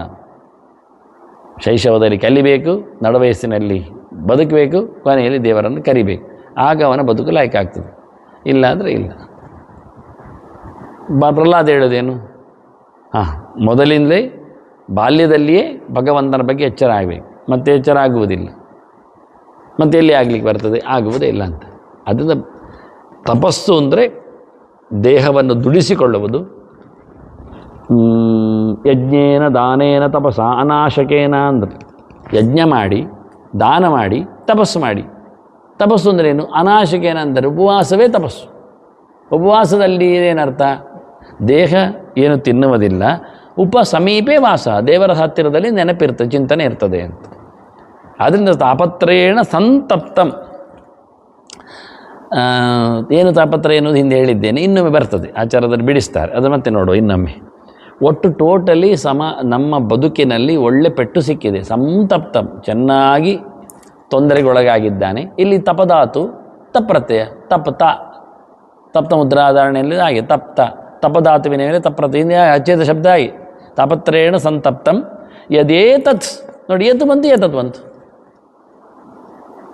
ಬಂದೇ ಬರ್ತದೆ. ಎತ್ತದೋ ಒಂದು ಶಬ್ದ, ಯದೇತತ್ ಅಖಿಲಂ ಜಗತ್, ಯತ್ ಏತತ್ ಅಖಿಲಂ ಜಗತ್, ಇದು ಸಮಾನ ಉಂಟು ನೋಡಿ. ಯಾವುದಿದು ಪೂರವಾದ ಜಗತ್ತು ಉಂಟು, ನಡೆಯುವುದಿರಲಿ ನಡೆಯದಿರಲಿ ಎಲ್ಲವೂ ಸಹ ತಾಪತ್ರಯೇಣ ಸಂತಪ್ತಂ ಅಂತ. ಯಾವಾಗಲೂ ಒಂದು ವಿಷಯವನ್ನು ನಾನು ಉದಾಹರಣೆ ಮೊನ್ನೆ ಕೊಟ್ಟಿದ್ದೆ, ಹೂವನ್ನು ಅಂತ ಹೇಳುವಾಗ ಅದಕ್ಕೆ ಬೇಕಾಗಿರತಕ್ಕಂತಹ ವ್ಯತ್ಯಾಸ ಮಾಡಲಿಕ್ಕಿರತಕ್ಕ ವಿಶೇಷಣ ಶಬ್ದವನ್ನು ಕೊಡ್ತೇವೆ ಅಂತ ಹಿಂದೆ ಹೇಳಿದ್ದೆ. ಈಗ ಇಲ್ಲಿ ನೋಡಿ, ಜಗತ್ ತಾಪತ್ರಯೇಣ ಸಂತಪ್ತಂ ಒಂದು, ಜಗತ್ತು ಸಂತಪ್ತಂ ಅಲ್ಲಿಗೆ ಅನ್ವಯ. ಜಗತ್ತು ಅತ್ತಿದೆ ಅಥವಾ ನುಗ್ಗಿದೆ ಅಥವಾ ತೊಂದರೆಗೊಳಗಾಗಿದೆ. ಏನು ಜಗತ್ತು? ಅಖಿಲಂ ಜಗತ್ ಸಂತಪ್ತಂ, ಪೂರಾ ಜಗತ್ತು ಸಂಪೂರ್ಣವಾಗಿಯೂ ಸಹ ಜಗತ್ತು ಬೆಂಡಾಗಿದೆ. ಯಾವುದು? ಯತ್ ಏತದ್ ಅಖಿಲಂ ಜಗತ್, ಇದು ಯಾವುದೆಲ್ಲ ಜಗತ್ತುಂಟು ಅದು. ಇದು ಅಂದ್ರೇನು? ಇದು ಅಂದರೆ ಕಾಣುವಂಥದ್ದು, ಅನುಭವಕ್ಕೆ ಬರುವಂಥದ್ದು, ನಮ್ಮಲ್ಲಿ ಇರುವಂಥದ್ದು. ಅದರಿಂದ ಏತದ್ ಯತ್, ಏನು ಇದು ಇದೆಯೋ ಜಗತ್ತು ಎಲ್ಲವೂ ತಾಪತ್ರಯದಿಂದ ನುಗ್ಗಿದೆ, ನೋವಾಗಿದೆ, ನೋವುಪಟ್ಟಿದೆ. ಇಲ್ಲಿ ಯಾವ ವಿಷಯನ ಕೇಳಿದರೆ ವಿಶೇಷಣ ಮತ್ತು ವಿಶೇಷ್ಯ. ಜಗತ್ತೆನ್ನುವುದು ವಿಶೇಷ್ಯ, ಉಳಿದದ್ದು ವಿಶೇಷಣಗಳು. ಯಾವಾಗಲೂ ಯಾವ ವಿಶೇಷಣವು ಅಲ್ಲ, ಯಾವ ವಿಶೇಷ್ಯವು ಯಾವ ಪ್ರಕಾರದಲ್ಲಿರ್ತದೋ ಆ ಪ್ರಕಾರದಲ್ಲೇ ವಿಶೇಷಣ ಇರಬೇಕು ಅಂತ. ಯಲ್ಲಿಂಗಂ ಯದ್ವಚನಂ ಯಾಚ ವಿಭಕ್ತಿ ವಿಶೇಷ್ಯಸ್ಯ ತಲ್ಲಿಂಗಂ ತದ್ವಚನಂ ತಾಚ ಅಲ್ಲಲ್ಲಿ ಸಾಚ ವಿಭಕ್ತಿ ವಿಶೇಷಣಸ್ಯ ಅಂತ ಇದು ಮಾಡಬೇಕು. ಆದ್ದರಿಂದ ಜಗತ್ತೆನ್ನುವುದು ನಪುಂಸಲಿಂಗದಲ್ಲಿ ಉಂಟು, ಪ್ರಥಮ ವಿಭಕ್ತಿಯಲ್ಲಿ ಉಂಟು, ಏಕವಚನದಲ್ಲಿ ಉಂಟು. ಆದ್ದರಿಂದ ಅಖಿಲಂ ಶಬ್ದವು ಸಹ ನಪುಂಸಲಿಂಗಕ್ಕೆ ಬಂತು, ಅಖಿಲಂ ಜಗತ್ತಾಯಿತು. ಅಖಿಲ ಶಬ್ದವು ಸಹ ಪ್ರಥಮ ವಚನದಲ್ಲೇ ಬಂತು, ಅಖಿಲ ಶಬ್ದವು ಸಹ ಏಕವಚನದಲ್ಲೇ ಬಂತು, ಪ್ರಥಮ ವಿಭಕ್ತಿಯಲ್ಲಿ ಬಂತು, ಏಕವಚನದಲ್ಲಿ. ಹಾಗೆ ಯತ್ ಶಬ್ದವು ಸಹ ಅದಕ್ಕೆ ಸಂಬಂಧಪಟ್ಟಂತೆ ಇರುವುದರಿಂದ ಅದೇ ನಪುಂಸಲಿಂಗ ಪ್ರಥಮಾವಿಭಕ್ತಿ ಏಕವಚನ, ಏತ ಶಬ್ದವು ಸಹ ನಪುಂಸಕಲಿಂಗ ಪ್ರಥಮಾವಿಭಕ್ತಿ ಏಕವಚನ. ಏತದ್ ಅಖಿಲಂ ಜಗತ್. ನೀವು ಎಷ್ಟು ಬೇಕಾದ್ರೆ ಪುಷ್ಪಂ ಆನಯ ರಕ್ತಂ ಪುಷ್ಪಂ ಆನಯ ಈಶದ್ ವಿಕಸಿತಂ ಪುಷ್ಪಂ ರಕ್ತಂ ಆನಯ, ಪ್ರಫುಲ್ಲಂ ರಕ್ತಂ ಈಶದ್ ವಿಕಸಿತಂ ರಕ್ತಂ ಪುಷ್ಪಂ ಆನಯ, ಎಂತ ಬೇಕಾದ್ರೆ ಹೇಳಿ ನೀವು. ದೊಡ್ಡದು ತನ್ನಿ, ಅರಳಿದು ತನ್ನಿ, ಚಂದವಾದದ್ದು ತನ್ನಿ, ಮನೋಹರಂ, ಯಾವ ಶಬ್ದ ಆಗಿದ್ದರೂ ವಿಶೇಷಣೆಗೊಂಡು. ಅಥವಾ ಪುಷ್ಪೇ ಹೇಳಿದರೆ ಆಯಿತು. ಪುಷ್ಪೇ ಯಾವುದು ಷಡ್ಪದಿ, ಷಡ್ಪದ ಭ್ರಮತಿ ಅಥವಾ ಭ್ರಮರೋ ಭ್ರಮತಿ ಪುಷ್ಪೆ. ಪುಷ್ಪದಲ್ಲಿ ಭ್ರಮರವು ತಿರುಗುತ್ತಿದೆ. ಕೀದೃಶಿಯೇ ಕೇಳಿದರೆ ರಕ್ತೇ ಪುಷ್ಪೆ ಭ್ರಮತಿ ಭ್ರಮರಃ, ವಿಕಸಿತೆ ರಕ್ತೇ ಪುಷ್ಪೆ ಭ್ರಮತಿ ಭ್ರಮರಃ, ಉದ್ಯಾನೆ ವಿಕಸಿತೆ ರಕ್ತೇ ಹೇಳ್ತಾ ಒಂದಕ್ಕೊಂದು ಸೇಮ್. ಎಲ್ಲಿಂಗಮೇದು ಯಾವ ವಿಭಕ್ತಿ ಯಾವ ವಚನ ಹೇಗೆ ಉಂಟೋ ವಿಶೇಷಣ ವಿಶೇಷ. ಹಾಗೆ ಇಲ್ಲಿ ತಾಪತ್ರಯೇಣ ಸಂತಪ್ತಂ ಯದೇತದ್ ಅಖಿಲಂ ಜಗತ್, ಅದೊಂದು ವಿಷಯ ಬಂತು. ಎಲ್ಲ ಕಡೆ ಅನ್ವಯ ಇನ್ನಷ್ಟೇ. ಒಂದು ಶ್ಲೋಕದಲ್ಲಿ ಒಂದು ವಿಷಯ ಹೇಳಿದರೆ ಎಲ್ಲ ಕಡೆ ಸಿಗ್ತದೆ ಇನ್ನು ನಮಗೆ. ತಾಪತ್ರಯೇಣ ವಕ್ಷ್ಯಾಮಿ ಶಾಂತಯೇ ಹಿ ಅಸ್ಯ, ಹಿ ಎಂದು ಬಂದಿದೆ. ಅಸ್ಯ ಎನ್ನುವುದು ಅಸ್ಮ ಶಬ್ದದಲ್ಲಿ ಬರ್ತದೆ. ಮತ್ತೆ ಇನ್ನೊಂದೇನು ಕೇಳಿದರೆ ತಸ್ಯ, ಅದು ಹಿಂದೆ ಬಂದಿದೆ, ತಸ್ ಶಬ್ದದಲ್ಲಿ ಬರ್ತದೆ. ಇನ್ನೊಂದು ಪಾಠಾಂತರ ಆದರೆ ಇರಲಿ. ಅದು ಯಾಕೆ ಪಾಠಾಂತರ ಎಲ್ಲ ಕೇಳಲಿಕ್ಕೆ ಹೋಗಬೇಡಿ. ಯಾಕೆಂದರೆ ಒಂದು ವಿಷಯ, ಪುರಾಣಗಳ ಶ್ಲೋಕಗಳು, ಆಚಾರ್ಯ ಹೇಳಿದ ವಸ್ತುಗಳು ಬರೆಯುವಾಗ ಹೇಳಿಕೊಂಡು ಹೋದಾಗ ಹೆಚ್ಚು ಕಡಿಮೆ ಆಗ್ತದೆ ಕೆಲವರಿಗೆ. ಆದ್ದರಿಂದ ಹಾಗೆಲ್ಲ ಅದನ್ನು ಉಳಿಸಿಕೊಳ್ಳುತ್ತಾರೆ ವ್ಯಾಖ್ಯಾನಕಾರರು. ಅದನ್ನು ನಾವೇನು ಗಲಾಟೆ ಮಾಡಬೇಕಾಗಿಲ್ಲ. ಶುದ್ಧವಾದ ಬರೆದಿಟ್ಟ ಪ್ರಾಚೀನ ಪಾಠಗಳು ಇದ್ದಾಗ ಅದನ್ನು ಒಪ್ಪುವುದರಲ್ಲಿ ತಪ್ಪಿಲ್ಲ. ಮತ್ತು ಎಲ್ಲಿಯೂ ತಪ್ಪಾಗಿರ್ತದೆ. ಅದೇ ಯಾವುದೋ ಒಂದು ಪ್ರಾಣಿ ಅಲ್ಲಿ ಹೊಟ್ಟೆ ಮಾಡಿ ತಿಂದಿರ್ತದೆ, ಆಗ ಸ್ಯಾ ಇರ್ತದೆ, ತಸ್ಯ ಇತ್ತ ಹ್ಯಸ್ಯ ಇತ್ತ ಗೊತ್ತಾಗೋದಿಲ್ಲ. ಮತ್ತು ತುಳುವಿನಲ್ಲಿ ಹಾ ಬರೆಯುವುದು, ತುಳು ಅಕ್ಷರ ಕಲಿಬೇಕು ನೀವು. ತುಳುವಿನಲ್ಲಿ ಹಾ ಬರೆಯುವುದು ಹೀಗೆ, ಅದಕ್ಕೆ ಯಾ ಅಡಿ ಒತ್ತು ಕೊಟ್ಟರೆ ಹೀಗೆ, ಅದು ಹ್ಯಾ ಎನ್ನುವುದಾಯ್ತು ಅಲ್ಲ, ಹೌದು ಹ್ಯಾ ಆಯಿತು. ಅದು ಕೆಲವೊಮ್ಮೆ ಸಾವು ಹಾಗೆ ಬರೆಯುವುದು, ಅಡಿ ಕಮ್ಮಿ ಮಾಡದಿದ್ದರೆ ಸಾ ಆಗ್ತದೆ ಖಾಲಿ ಬರೆದ್ರೆ. ಸಾವು ಹ್ಯಾವು ಗೊತ್ತಾಗುವುದಿಲ್ಲ ಕೆಲವೊಮ್ಮೆ, ಬಹಳ ಕಷ್ಟ. ಇದು ಹ್ಯಸ್ಯ ಎನ್ನುವಲ್ಲಿ ಹೀಗೆ ಬರೆಯುವ ಅಂತ ಇಟ್ಕೊಳ್ಳುವ. ತಸ್ಯ ಎನ್ನುವ ತಾಯೇ ಗೊತ್ತುಂಟ, ಖಾಲಿ ಹಾ ಬರೆಯುವ ಬದಲಿಗೆ ಅದನ್ನು ಮಧ್ಯೆಯಲ್ಲಿ ಉರುಟು ಮಾಡಿ ಬರೆದರೆ ತಾ. ಅದನ್ನ ತಸ್ಯ ಬರೆಯುವಾಗಲೂ ಹ್ಯಸ್ಯ ಬರೆಯುವಾಗಲೂ ಬಹಳ ಕಷ್ಟ, ಜಾಗ್ರತೆಯಲ್ಲಿ ಬರಿಬೇಕಾಗ್ತದೆ ತುಳು ಅಕ್ಷರಗಳಲ್ಲಿ. ಹಾಗಾಗಿ ಕೆಲವೊಮ್ಮೆ ಅಲ್ಲೇ ಯಾವುದೋ ಒಂದು ಪ್ರಾಣಿ ಹೊಟ್ಟೆ ಮಾಡಿಬಿಟ್ರೆ ತಿಂದುಬಿಟ್ರೆ ಏನೋ ಒಂದು ಕಾಣ್ತೇವೆ ನಮಗೆ. ನಿಮಗೆ ಪಾಠಾಂತರದ ಬಗ್ಗೆ ಒಂದು ಗಮ್ಮತ್ತು ವಿಷಯ ಹೇಳುತ್ತೆ. ಭೀಮಸೇನ, ನಾನು ಹೆಚ್ಚಾಗಿ ಉದಾಹರಣೆ ಕೊಡ್ತಿದ್ದಾನೆ, ಪಾಂಡವರನ್ನು ತನ್ನ ತಮ್ಮ ಅಣ್ಣ ಅಂದರನ್ನೆಲ್ಲ ಹೊತ್ತುಕೊಂಡು ಹೊರಗೆ ಓಡಿದ. ಯಾವಾಗ? ಸುರಂಗದಲ್ಲಿ ಬೆಂಕಿ ಬಿದ್ದಾಗ, ಬೆಂಕಿ ಕೊಟ್ಟಾಗ. ಓಡುವಾಗ ಅವನ ಕೈಯಲ್ಲಿ ಎಲ್ಲ ತಮ್ಮಂದಿರಿದ್ದಾರೆ. ಅಂಕಮಾರೋಪ್ಯ ಜನನೀಂ, ಕುತ್ತಿಗೆ ಮೇಲೆ ಅಮ್ಮ ಕುಂತಿ, ಯಮು ಅಂಕೇನ ವೀರ್ಯವಾನ್, ತೆಕ್ಕೆಯಲ್ಲಿ ಇವರು ನಕುಲ ಸಹದೇವರು, ಪಾರ್ಥವು ಗೃಹೀತ್ವ ಪಾಣಿಭ್ಯಾಂ, ಎರಡು ಕೈಯಲ್ಲಿ ಅರ್ಜುನ ಧರ್ಮರಾಜರು. ಹೀಗೆ ಹೋಗುದು ಭೀಮಸೇನ. ಹೋಗುವಾಗ ಪದ್ಭ್ಯಾಂ ವಿದಾರೇನ್ ಭೂಮಿಂ, ಕಾಲಿನಲ್ಲಿ ನೆಲವನ್ನು ಸವರಿಕೊಂಡು ಜಾಗ ಮಾಡಿಕೊಂಡು ಹೋಗುದವ. ಪದ್ಭ್ಯಾಂ ವಿದಾರೇನ್ ಭೂಮಿ, ದೂಡಿಕೊಂಡು ಹೋಗುದೆ. ಮತ್ತು ತರಸ ಪಾದಪಾನ್ ಭಂಜನ್, ಪಾದಪಾನ್ ಅಂದರೆ ಮರಗಳನ್ನು, ಭಂಜನ್ನು ಒಡೆಯುತ್ತ. ಹೇಗೆ ಹೇಳಿದ? ತರಸ, ತರಸ ಅಂದರೆ ಬೇಗ ಅಂತ ಅರ್ಥ. ಅಲ್ಲಿ ನಿಜವಾಗಿ ತರಸ ಬೇಗನೆ ಅಂತಲ್ಲ, ಅಲ್ಲಿ ತರಸ ಇಲ್ಲ, ಉರಸ ಇದ್ದದ್ದು. ಉರಸ ಅಂದರೆ ಎದೆ. ಉರಸ ಪಾದಪಾನ್ ಭಂಜನ್, ಎದುರು ಮರ ದೊಡ್ಡದುಂಟಲ್ಲ, ಇವ ಹೋಗುವುದು ಮರವನ್ನು ದಾಟಿ ಹೋಗ್ಲಿಕ್ಕೆ ಬರೋದು. ಯಾಕೆ? ಆನ ಎದುರು ಮರವೇ ಉಂಟು, ತಪ್ಪಿಸಿ ಹೋಗ್ಲಿಕ್ಕೆ ಇಲ್ಲ. ಸೀದ ದೂಡಿಕೊಂಡು ಹೋಗುವುದೇ. ಮಕ್ಕಳನ್ನು ದೂರ ಇಟ್ಕೊಂಡಿದ್ದಾನೆ, ತಮ್ಮಂದಿರನ್ನು. ಎದೆ ವಿಶಾಲವಾಗಿ ಅಗಾಲವಾಗಿದೆ, ಈಗ ದೂಡಿಕೊಂಡು ಹೋಗಿ. ಒಂದು ಆನೆ ಮರವನ್ನು ದೂಡುವುದು ನೋಡಿ ಗೊತ್ತಾಗ್ತದೆ ಹೇಗಿರ್ತದೆ. ಎಷ್ಟು ದಪ್ಪನೆ ಮರವನ್ನು ಈಗ ಹೋಗ್ತದೆ, ಹೀಗೆ ಅಂತದೆ, ಅಲ್ಲಾಡಿಸ್ತದೆ, ಸೊಂಡಿಲಲ್ಲಿ ಹೀಗೆ ಎತ್ತಿ ಹಾಕ್ತದೆ. ಇವನಿಗೆ 10,000 ಆನೆಯ ಬಲ, ಎಷ್ಟು ನಾಗಾಯುತ ಪ್ರಾಣ. ಅಷ್ಟೇ ಅಲ್ಲ, ಅವನು ನಾಗಲೋಕದಲ್ಲಿ ರಸ ಅಂಡೆ ಕುಡಿದಿದ್ದಾನೆ. ಅಲ್ಲಿ ಅವನನ್ನು ನೀರಿಗೆ ಹಾಕಿದ್ದಾರೆ, ಪಾತಾಳ ಗಂಗೆ ಅಂತ ಹೇಳಿಕೊಂಡು. ಸಾಯಬೇಕು ಅವನಂತೂ ದುರ್ಯೋಧನಾದಿಗಳು ಕಟ್ಟಿ. ಅವನು ಸೀದಾ ನಾಗಲೋಕಕ್ಕೆ ಹೋಗಿಬಿಟ್ಟಿದ್ದಾನೆ. ಅವರೆಲ್ಲ ಅವನಿಗೆ ಬಂದವನಿಗೆ ಹೇಳಿ ಬಾಯಾರಿಕೆಯಿಂದ ಒಂದು ಅಂಡೆ ಕೊಟ್ಟಿದ್ದಾರೆ, ಅಲ್ಲಿಯ ರಸ. ಅವ ಕುಡ್ದ. ಇನ್ನು ಬೇಕಾಗಿ ಹೇಳಿದರು, ಹಾಕಿ ಅಂದ. ಇನ್ನೊಂದು ಕುಡ್ದ. ಮತ್ತು ಕೇಳಿದ್ರು, ಕುಡ್ದೊಂದು ನಿಂದು ಹಾಕು, ಕುಡಿಯುವ. ನಾವು ರಸಾಯನ ಕುಡ್ದ ಹಾಗೆ 8 ಕುಂಡ ಕುಡ್ದಿದ್ದಾನೆ ಅವನು. ಟೀಪಾಯಿ ದೊಡ್ಡ ದೊಡ್ಡ ಅಂಡೆ. ಒಂದೊಂದು ಅಂಡೆಯ ತಾಕತ್ತೇನು ಕೇಳಿದರೆ ಕುಡಿದ್ರೆ 10,000 ಆನೆ ಬಲ ಬರ್ತದೆ. ಈಗ ಎಷ್ಟಾಯ್ತು ನೋಡಿ. ಅವರ ಅನ್ಯಾಯ ಮಾಡಿದ್ದು ಇವನಿಗೆ ಲಾಭ ಆದದ್ದು. ಕೆಲವೊಮ್ಮೆ ಹಾಗೆ 80,000 ಆನೆ ಬಲ ಇವನಿಗೆ. ಇದು ಕ್ರಮ ಅಂತ, ಇದು ವಿಶೇಷ. ಹಾಗಾಗಿ ಆ ಮರವನ್ನಿಗೆ ಡಿ ಕೊಟ್ಕೊಂಡು ಹೋಗುತ್ತೆ. ಇದು ಪಾಠದ ವ್ಯವಸ್ಥೆ. ಉರಸ ಪಾದಪಾನ್ ಭಂಜನ್. ಅವರು ಉರಸ ಶಬ್ದ ಗೊತ್ತಾಗದೆ ಎದೆಯಲ್ಲಿ ಹೊಡೆಯುವುದು ಗೊತ್ತಿಲ್ಲ ಅವರಿಗೆ, ತರಸ ಅಂತ ಚೇಂಜ್ ಮಾಡಿಬಿಟ್ಟಿದ್ದಾರೆ. ಇಂಥದ್ದೆಲ್ಲ ಅಕ್ಷರಗಳ ಪಾತ್ರಗಳಿಂದಾಗಿ ಪಾಠಾಂತರ ಆಗೋದು. ಅದು ಶುದ್ಧ ಪಾಠವನ್ನು ಗಮನಿಸಬೇಕು, ಗುರುತಿಸಬೇಕು ಹೇಳೋದು ಅದಕ್ಕೋಸ್ಕರ. ಅದೇ ಇರಲಿ. ಈಗ ಇದರಲ್ಲಿ ಅಂಥದ್ದೇನು ಕಮ್ಯುನಿಕೇಷನ್ ಗಲಾಟೆ ಆಗೋದಿಲ್ಲ. ಇರಲಿ. ವಕ್ಷ್ಯಾಮಿ ವಕ್ಷ್ಯಾಮಿ ಹೇಳುತ್ತೇನೆ, ಅದು ಬಹುವಚನದಲ್ಲಿ. ಅದು ಇದು ಏಕವಚನದಲ್ಲಿ ಉಂಟು, ಉತ್ತಮ ಪುರುಷರಲ್ಲಿ ಹೇಳುತ್ತೇನೆ. ವಕ್ಷ್ಯೆ ವಕ್ಷ್ಯಾಮಿ ವಕ್ಷ್ಯಾವಹ ವಕ್ಷ್ಯಾಮಹ. ವಕ್ಷ್ಯತಿ ಹೇಳುತ್ತಾನೆ, ವಕ್ಷ್ಯತಿ ವಕ್ಷ್ಯತಃ ವಕ್ಷ್ಯಂತಿ, ವಕ್ಷ್ಯಸಿ ವಕ್ಷ್ಯತಃ ವಕ್ಷ್ಯತ ವಕ್ಷ್ಯಾಮಿ. ವಚ ಪರಿಭಾಷಣ ಧಾತುವಿನಲ್ಲೇ ಬಂದಿರತಕ್ಕಂಥ ವಸ್ತುಗಳಿದು. ವಕ್ಷ್ಯಾಮಿ ಹೇಳುತ್ತೇನೆ, ಚೆನ್ನಾಗಿ ಹೇಳುತ್ತೇನೆ. ಶಾಂತಯೇ ಇಲ್ಲಿ ಒಂದು ಶಬ್ದ ಹೊಸತು ಬಂತು. ಹಿಂದೆ ಅರ್ಥ ಎಲ್ಲ ನೋಡಿದ್ದೇವೆ ನಾವು. ಶಾಂತಿ ಶಬ್ದ, ಶಾಂತಿ ಶಬ್ದವು ಸ್ತ್ರೀಲಿಂಗ. ಅದರಲ್ಲಿ 2 ರೂಪಗಳುಂಟು. ಶಾಂತ್ಯೈ ನಮೋಸ್ತು ಶರಣಾಗತ ರಕ್ಷಣಾಯೈ. ಶಾಂತಿ ಶಬ್ದ ಶಾಂತ್ಯೈ ಆಗ್ತದೆ ಚತುರ್ಥಿ ಏಕವಚನದಲ್ಲಿ. ಶಾಂತ್ಯೈ. ಇನ್ನೊಂದು ಶಾಂತಯೇ, 2 ರೂಪ ಉಂಟು. ಮತ್ಯೈ ಮತಯೇ ಮತಿಭ್ಯ ಮತಿಭ್ಯ. ಮತಿ ಶಬ್ದ ಕಲಿತವರಿಗೆ ಗೊತ್ತುಂಟಿತು, ಅದೊಂದು ಮತ್ತೆ ಕಲಿಬೇಕು. ಇಕಾರ ಅಂತಹ ಸ್ತ್ರೀಲಿಂಗ ಮತಿ ಶಬ್ದ. ಅದರಲ್ಲಿ ಚತುರ್ಥಿಯಲ್ಲಿ 2 ರೂಪ ಆಗ್ತದೆ, ಮತಯೇ ಮತ್ಯೈ. ಅದು ವಿಶೇಷ. ಒಮ್ಮೆಲೆ ಶಾಂತಿ ಆಗುವುದಿಲ್ಲ, ನಿಧಾನ ಆಗ್ತಾ ಹೇಳಲಿಕ್ಕೋಸ್ಕರ ಸ್ಪ್ಲಿಟ್ ಮಾಡಿ ಹೇಳಿದ್ದು. ಶಬ್ದಗಳಲ್ಲಿ ಸ್ಪ್ಲಿಟ್ ಮಾಡಿ ಹೇಳಿದ್ದು ಅದು ಲಾಭ. ತ್ರ್ಯಂಬಕಂ ಯಜಾಮಹೇ. ತ್ರ್ಯಂಬಕಂ ಉಂಟು, ಅದು ಅಕ್ಷರ ಸ್ಪ್ಲಿಟ್ ಆಗ್ತದೆ. ತತ್ಸವಿತರು ವರೇಣ್ಯಂ.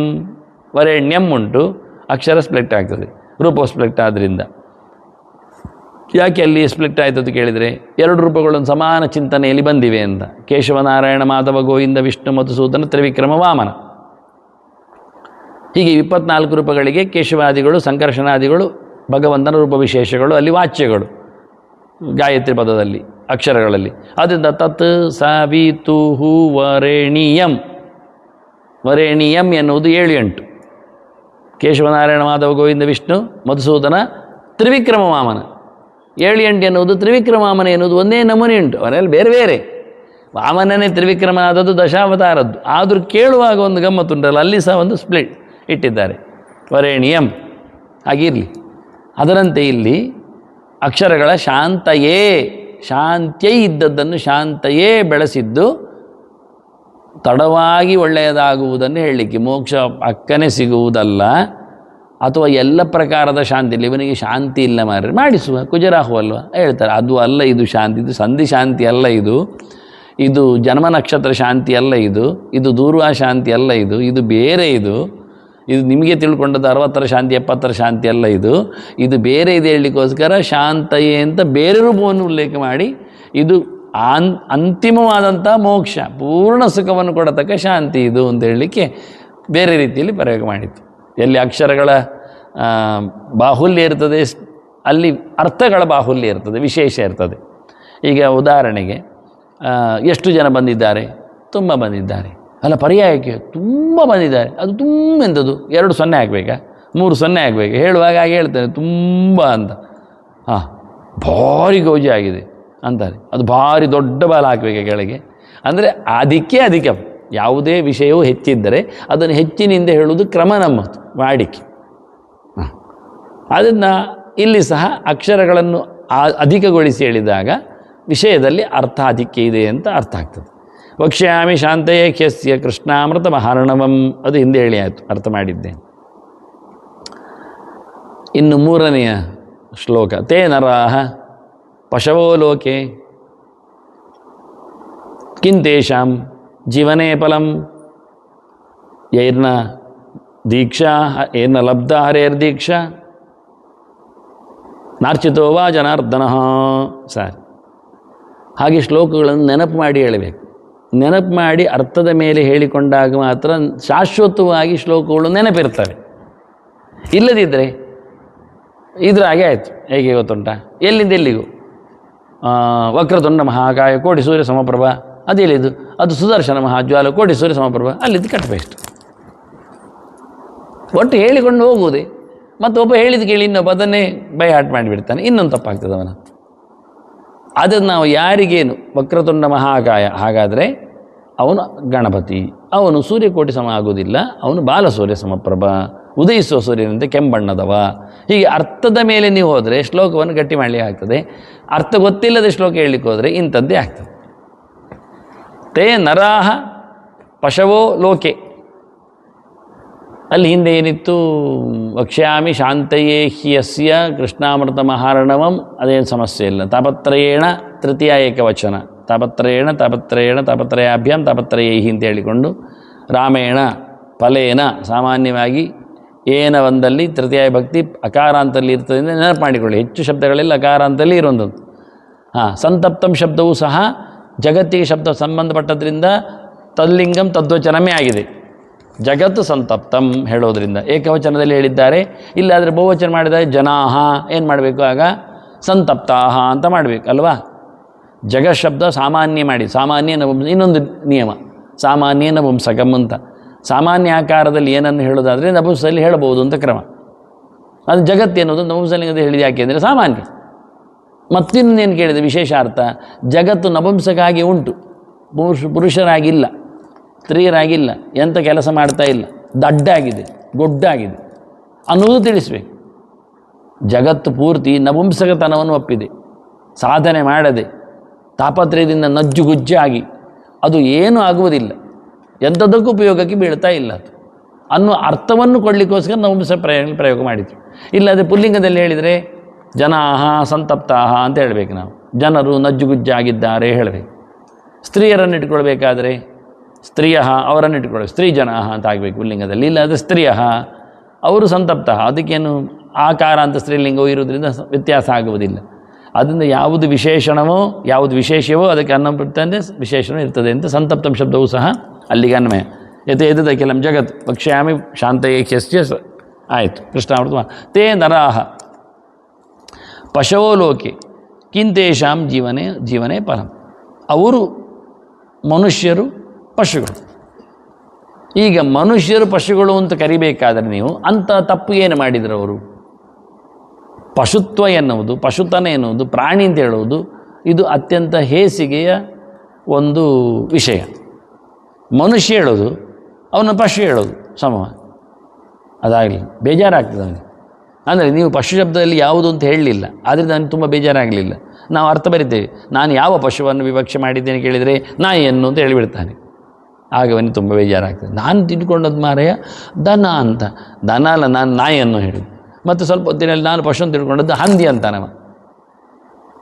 ಇರುವುದು ಗಲೀಜಿಯಲ್ಲಿ, ತಿನ್ನುವುದು ಗಲೀಜನ್ನು.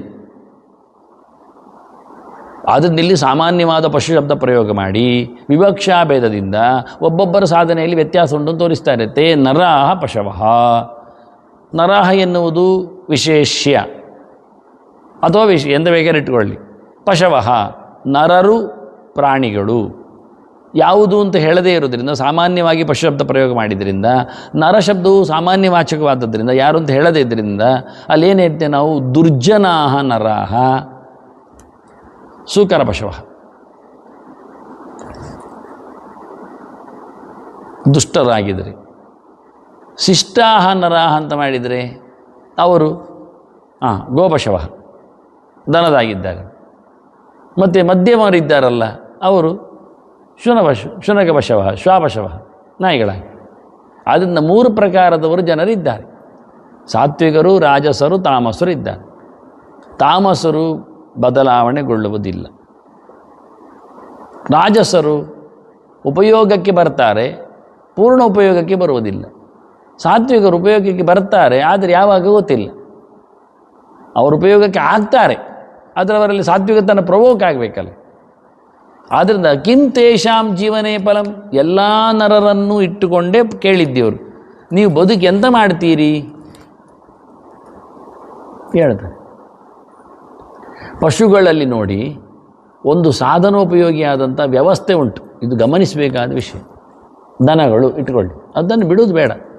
ದನಗಳು ಏನು ಮಾಡ್ತವೆ? ದನಗಳು ಏನು ಮಾಡುವುದಿಲ್ಲ, ದನಗಳು ಹಾಲು ಕೊಡ್ತವೆ, ಎಲ್ಲಿ ಕೊಡ್ತವೆ? ನಾವು ತೆಗೆಯುವುದು. ದನಗಳು ಹಾಲು ಕೊಡ್ತಾವ? ದನಗಳು ಹೇಳುವುದು ಹಾಗೆ ಅವರು, ದುಹಂತಿಗಾವ ಪರೋಪಕಾರಾಯ ದುಹಂತಿಗಾವ, ಇನ್ನೊಬ್ಬರ ಉಪಕಾರಕ್ಕೋಸ್ಕರ ದನಗಳು ಹಾಲು ಕರೆಯುತ್ತವೆ. ಎಲ್ಲಿರಿ ನೀವೇ ಕರುವನ್ನು ಎಳೆದು ಕಟ್ಟಿ ಅದನ್ನು ಎದುರು ಬಿಟ್ಟು ನೀವು ಅದಕ್ಕೆ ಮೋಸ ಮಾಡಿ ಹಿಂಡಿ ಹಾಕಿ ನಾವು ಹಿಂಡಿ ಹಾಕುವುದು, ಅವುಗಳನ್ನು ಹಿಂಡಿ ತಿನ್ನುವುದು. ದನವನ್ನು ಹಿಂಡಿ ಕುಡಿತಾನೆ ಹಾಲನ್ನು, ಅವುಗಳಿಗೆ ನಮಗೆ ಬೇಡದಿದ್ದದು ನಿಸ್ಸಾರವಾದದ್ದು ಹಿಂಡಿಯನ್ನು ಹಾಕುವುದು ಅವನಿಗೆ. ಕೊಜಂಟಿ ಜೊಗಟ್ಟು ತೆಂಗಿನಕಾಯಿ ಅರೆದು ಹಾಲು ತೆಗೆದು ಉಳಿದದೆಂಥದ್ದು ಹಿಂಡಿ. ಅದು ಹಿಂಡಿ ಬಿಟ್ಟದ್ದು ಹಿಂಡಿ, ಇದಲ್ಲ ಇದು ಕೈಯಲ್ಲಿದ್ದದ್ದು ಹಿಂಡಿ. ಅದರಿಂದ ತೆಂಗಿನಕಾಯಿ ಹಿಂಡಿ ಅಂತ ಮಾರ್ತಾರೆ ಅಂಗಡಿಯಲ್ಲಿ, ಅದನ್ನು ಆಗೋದು. ನಾವು ಹಿಂಡಿ ರಸ ತೆಗೆದು ಕುಡಿದು ಅದನ್ನು ಹಾಳಾದ್ದು ಬಿಸಾಡುವುದು, ಮತ್ತು ಅವುಗಳನ್ನು ನಾವು ಅದು ತಿಂದದ್ದಕ್ಕೆ ಅವುಗಳ ರಸವನ್ನು ಹಿಂಡಿ ತೆಗೆಯುವುದು. ದನವನ್ನು ಹಿಂಡಿ ತೆಗಿತಾರೆ, ಇವನು ಅದಕ್ಕೆ ತಾವು ರಸವನ್ನು ಕುಡಿದು ಉಳಿದ ಹಿಂಡಿಯನ್ನು ಬಿಸಾಡ್ತಾನೆ. ನೆಲಗಡಲೆ ತಿಂದ, ಅದರದ್ದು ನಿಸ್ಸಾರವಾದ ಭಾಗವನ್ನು ಹಾಕಿದ. ಎಳ್ಳು ತಿಂದ, ಎಣ್ಣೆ ತೆಗೆದ, ನಿಸ್ಸಾರವಾದದ್ದನ್ನು ಹಾಕಿದ. ಪ್ರಾಣಿಗಳಿಗೆ ನಿಸ್ಸಾರ ಹಾಕುವುದು, ಅವುಗಳನ್ನು ಒಳ್ಳೆಯದನ್ನು ತೆಗೆದು ಸಾರವತ್ತದನ್ನು ತೆಗೆದು ಅವುಗಳನ್ನು ಬೋಳಿಸುವುದು. ಆದ್ದರಿಂದ ಮನುಷ್ಯನು ಅದೇ ಹೇಳಿದ, ನೀನು ಎಂಥದಕ್ಕೆ ಬೇಕು ಅಂತ ಲಾಭ ಕೇಳಿದ. ನೋಡಿ, ದನಗಳಾದರೂ ನಾವು ಅನ್ಯಾಯ ಮಾಡಿ ಉಪಯೋಗವನ್ನು ಪಡೆದೆವು, ಅವರಿರಿದು ಪರೋಪಕಾರಕ್ಕೆ. ಹಣ್ಣುಗಳು, ಮರಗಳೆಲ್ಲ ಹಣ್ಣು ಕೊಡ್ತವೆ. ಎಲ್ಲಿರಿ? ಯಾರಿಗೇರಿ? ನೀವು ಬೆಳೆಸಿದರೆ ನಿಮಗೆ, ಅವುಗಳು ಬೆಳೆಸಿದರೆ ಪ್ರಾಣಿ ಪಕ್ಷಿಗಳಿಗಲ್ವ. ಪ್ರಾಣಿ ಪಕ್ಷಿಗಳಿಗೆ ನಡಲಿಕ್ಕೆ ನಿಜವಾಗಿ ಹೈಯೆಸ್ಟ್ ಮರಮಟ್ಟುಗಳನ್ನು ಬೆಳೆಸುವವರು ಬಿತ್ತುವವರು ಅಂದರೆ ಪ್ರಾಣಿಗಳು. ಎಲ್ಲಿ ತೊಗೊಂಡೋಗಿ ಹಾಕ್ತವೆ ಹಣ್ಣುಗಳ ಬೀಜಗಳನ್ನು, ಅಲ್ಲಿ ಎಲ್ಲ ಬೆಳೆಸ್ತವೆ. ಗುಡ್ಡೆಯಲ್ಲಿ, ಕಾಡಿನಲ್ಲಿ ಎಲ್ಲ ವೆರೈಟಿ ಸಾಂಕ್ರಾಮಿಕ ಮರಗಳೆಲ್ಲ ಉಂಟಲ್ಲಿ. ಅದರದ್ದು ಇದಕ್ಕಿದ್ದಕ್ಕಿದ್ದ ಕ್ರಾಸ್ ಆದದ್ದೆಲ್ಲ ಉಂಟು. ಮಾಡಿದ್ಯಾರು? ಮನುಷ್ಯನ ಗುಡ್ಡಿ ಹೋಗಿ ಹತ್ತಿ ಹಾಕ್ತಾನವ. ಗೋಪುರದ ಮೇಲೆ ಮರ ಆಗ್ತದೆ ಮಾರೇರಿ, ಹತ್ತಲಿಕ್ಕೆ ನಮಗಾಗುವುದಿಲ್ಲ. ಅದು ಹೈಯೆಸ್ಟ್ ಮರ ಬೀಜಗಳನ್ನೆಲ್ಲ ಬಿತ್ತುವವರು ಅವರೇ. ಅದನ್ನ ಮನುಷ್ಯರು ಯಾವುದಕ್ಕೂ ಉಪಯೋಗಕ್ಕೆ ಬರುವುದಿಲ್ಲ. ಪ್ರಾಣಿಗಳು, ದನಗಳು ನೋಡಿ, ಚಮರಿ ಮೃಗ ಚಾಮರ ಕೊಡ್ತದೆ ನೋಡಿ. ಯಾರಾದರೂ ನಮ್ಮ ಕೂದಲಲ್ಲಿ ಚಾಮರ ಮಾಡಿ ಹಾಕ್ತಾರ? ಇಲ್ಲ, ಆಗೋದಿಲ್ಲ. ಮತ್ತು ಹುಲಿ ಉಗುರು ಎಲ್ಲ ಹಾಕ್ಕೊಳ್ತಾರೆ. ನಮ್ಮ ಉಗುರನ್ನು ನಾವು ಹಾಕೊಂಡ್ರೆ ಈಗ ಉಗುರು ಬಿಟ್ಟು ಅದಕ್ಕೆ ಡಿಮ್ಯಾಂಡ್ ಇಲ್ಲ. ಉಗುರು ಮನೆಯೊಳಗೆ ಬೀಳಲಿಕ್ಕಿಲ್ಲ, ತೆಗಿಲಿಕ್ಕಿಲ್ಲ ಹೇಳ್ತಾನೆ. ಮತ್ತು ಮುತ್ತಿನ ಚಿಪ್ಪು, ಮೀನಿನ ಚಿಪ್ಪು, ಅದು ನಮಗೆ ಅಕ್ಷತಕ್ಕೆ ಗಂಧಕ್ಕೆ ಬರಬೇಕು, ಅದನ್ನು ತಗೊಳ್ತೇವೆ ನಾವು. ನಮ್ಮ ಸಾಲಗ್ರಾಮವೇ ನೋಡಿ ಎಷ್ಟು ಸಮಯದ ಎಲ್ಲಿದೆಲ್ಲ ಪೂಜೆ ಪುನಸ್ಕಾರಗಳಿಗೆಲ್ಲ. ಶಂಖ ಎಲುಬೆ, ನಮ್ಮ ಎಲುಬಲ್ಲಿ ಶಂಖ ಮಾಡುವ ಅಭಿಷೇಕಕ್ಕೆ. ದೊಡ್ಡ ಪಾತ್ರೆ ಮಂಡೆ ಉಂಟಲ್ಲ, ಮಂಡೆ ಚಿಪ್ಪನ್ನೇ ತೊಗೊಂಡು ಪಾತ್ರೆಯನ್ನು ಇಟ್ಟುಕೊಡೋದು, ಸಮರ್ಪಣೆ ಆಗುತ್ತೆ. ಕಪಾಲ ಎಲ್ಲ ಬೇಡ. ದಂತ, ಐವರಿ, ಆನೆದ್ದು ಮಂಚ, ಪೀಠ, ಗಮ್ಮದಲ್ಲಿ ಕೂತ್ಕೊಳ್ತಾನೆ. ಆನೆ ದಂತದಲ್ಲಿ ಪೀಠದಲ್ಲಿ ಕೂತ್ಕೊಳ್ತಾನೆ. ನಮ್ಮದು ಅಲ್ಲಿನದ್ದೆಲ್ಲ ಪೀಠ ಮಾಡುವ, ಅಂಟಿಸಿ, ಸಾಲಲ್ಲಿ ಅಂಟಿಸಿ. ತೇ ನರಾಹ ಪಶವ ಹೇಳಿದ ಪಶುಗಿಂತ ಕಡೆ. ಪಶುಗಳದ್ದು ಒಂದೊಂದಾದ್ರೂ ಉಪಯೋಗಕ್ಕೆ ಬರ್ತದೆ, ಉಪಯೋಗಿಸಿಕೊಂಡಿದ್ದಾರೆ. ಜಿಂಕೆ ಕೊಮ್ಮನ್ನು ಇಟ್ಟಿರ್ತಾರೆ, ಅದನ್ನು ನೇತು ಹಾಕಲಿಕ್ಕೆ ಆಗ್ತದೆ ಕೆಲವೊಮ್ಮೆ. ವೃಷಭದ ಕೊಂಬಿನಲ್ಲಿ ಅಭಿಷೇಕ ಮಾಡ್ತಾರೆ ಶಿವನಿಗೆ. ಗೋರೋಚನ ದನದ್ದು, ಹಾಲು ಮಾತ್ರ ಅಲ್ಲ, ತುಪ್ಪ ಮಾತ್ರ ಅಲ್ಲ, ಗೋರೋಚನ ಉಪಯೋಗಿಸ್ತಾರೆ. ಆನೆದಂತ ಇದ್ದಾಗೆ ಎಷ್ಟು ಬಗೆಯುಂಟು ಪ್ರಾಣಿಗಳಿಂದ ನಾವು ತೆಗೆಯುವಂಥದ್ದು. ಪ್ರಾಣಿಗಳದ್ದು ಉಪಯೋಗಕ್ಕೆ ಬರ್ತದೆ, ಮನುಷ್ಯನದ್ದು ಒಂದೂ ಉಪಯೋಗಕ್ಕೆ ಬರೋದಿಲ್ಲ. ಹಲ್ಲಾಗಲಿ, ಕೂದಲಾಗಲಿ, ಉಗುರಾಗಲಿ, ಚರ್ಮ, ಜಿಂಕೆ ಚರ್ಮ ಆಸನ ನಮಗೆ ಜಪಕ್ಕೆ ಬೇಕು. ಚೇಲಾಜಿನ ಕುಶೋತ್ತರಂ, ಕೃಷ್ಣ ಹೇಳ್ತಾನೆ ಅಜಿನ ಬೇಕು ಅಂತ ಆಸನಕ್ಕೆ, ಬೇಡ ಹೇಳಲಿಲ್ಲವ. ಅಜ ಬಲಿ ಕೊಡ್ತೇವೆ ನಾವು ಸೋಮಯಾಗಕ್ಕೆ, ಅಜಯಾಗ ಉಂಟು, ಅಶ್ವಮೇಧ ಯಾಗ ಉಂಟು, ಕುದುರೆ ಬಲಿ ಕೊಡ್ತೇವೆ. ಮನುಷ್ಯ ಪ್ರಯೋಜನ. ತೇ ನರಾಹ ಪಶವಃ ಲೋಕೆ ಕಿಂ ತೇಷಾಂ ಜೀವನೇ ಫಲ. ಅವ್ರ ಬದುಕಿ ಎಂತ ಮಾಡ್ತಾರೆ? ಅದರದ್ದು ಅಂಬಿ ಆಗಿದ್ರೂ ಆಗ್ತದೆ, ಸೆಗಣಿ ಬರ್ತದೆ. ಆನೆ ಲದ್ದಿಯನ್ನು ಉಪಯೋಗಿಸ್ತಾರೆ. ಕಾಲು ಇದು ಬಂದರೆ ಎಂತಾದರೆ ಆಣಿಯೆಲ್ಲ ಕಾಲಿಗೆ ಅದರ ಮೇಲೆ ಎಲ್ಲ ಥೆರಪಿ ಉಂಟದು. ಮನುಷ್ಯನ ಲದ್ದಿಯಲ್ಲೆಲ್ಲ ಮಾಡಲಿಕ್ಕೆ ಹೋಗ್ತಾರೆ ಇಲ್ಲಿ. ಅಲ್ಲ, ಪ್ರಾಣಿಗಳ ಉಪಯೋಗ ಅಂದರೆ ರೀಸೈಕ್ಲಿಂಗ್ ಆಗುವ ಬದಲಿಗೆ ವ್ಯವಸ್ಥೆ ಹೇಳೋದು ಹೇಗೆ ಅಂತ ಭಾಳ ವಿಚಿತ್ರ, ಭಾಳ ಕಷ್ಟ. ಅದು ಕಿಂ ತೇಷಾಂ ಜೀವನೇ ಫಲಂ ಕೇಳ್ತಾರೆ. ಮನುಷ್ಯನ ಲಾಭ ಏನು? ಜೀವನೇ ಫಲಂ ಕಿಂ ತೇಷಾಂ, ಅವರದ್ದು ಬದುಕಿನಲ್ಲಿ ಲಾಭ ಏನುಂಟು ಪ್ರಶ್ನೆ ಕೇಳಿದ್ರು. ತೇ ನರಃ, ಹೌದು ನರ ಅಂದರೆ ನ ವಿದ್ಯತೆ ರಮಣಮೇಷಾಮಿತಿ ನರಾಹ ಅಂತ. ನಾ ಅಂದರೆ ಇಲ್ಲ. ನನ್ನಿಗೆ ಸುಮಾರು ಅರ್ಥ ಉಂಟು ನೋಡಿ. ನನಗೆ ಅಂದರೆ ನಿಷೇಧ ಇಲ್ಲೇ ಹೇಳ್ತದೆ, ಅಲ್ಲ ಹೇಳ್ತದೆ, ವಿರೋಧವನ್ನು ಹೇಳ್ತದೆ, ಸುಮಾರು ಪ್ರಕಾರ ಉಂಟು.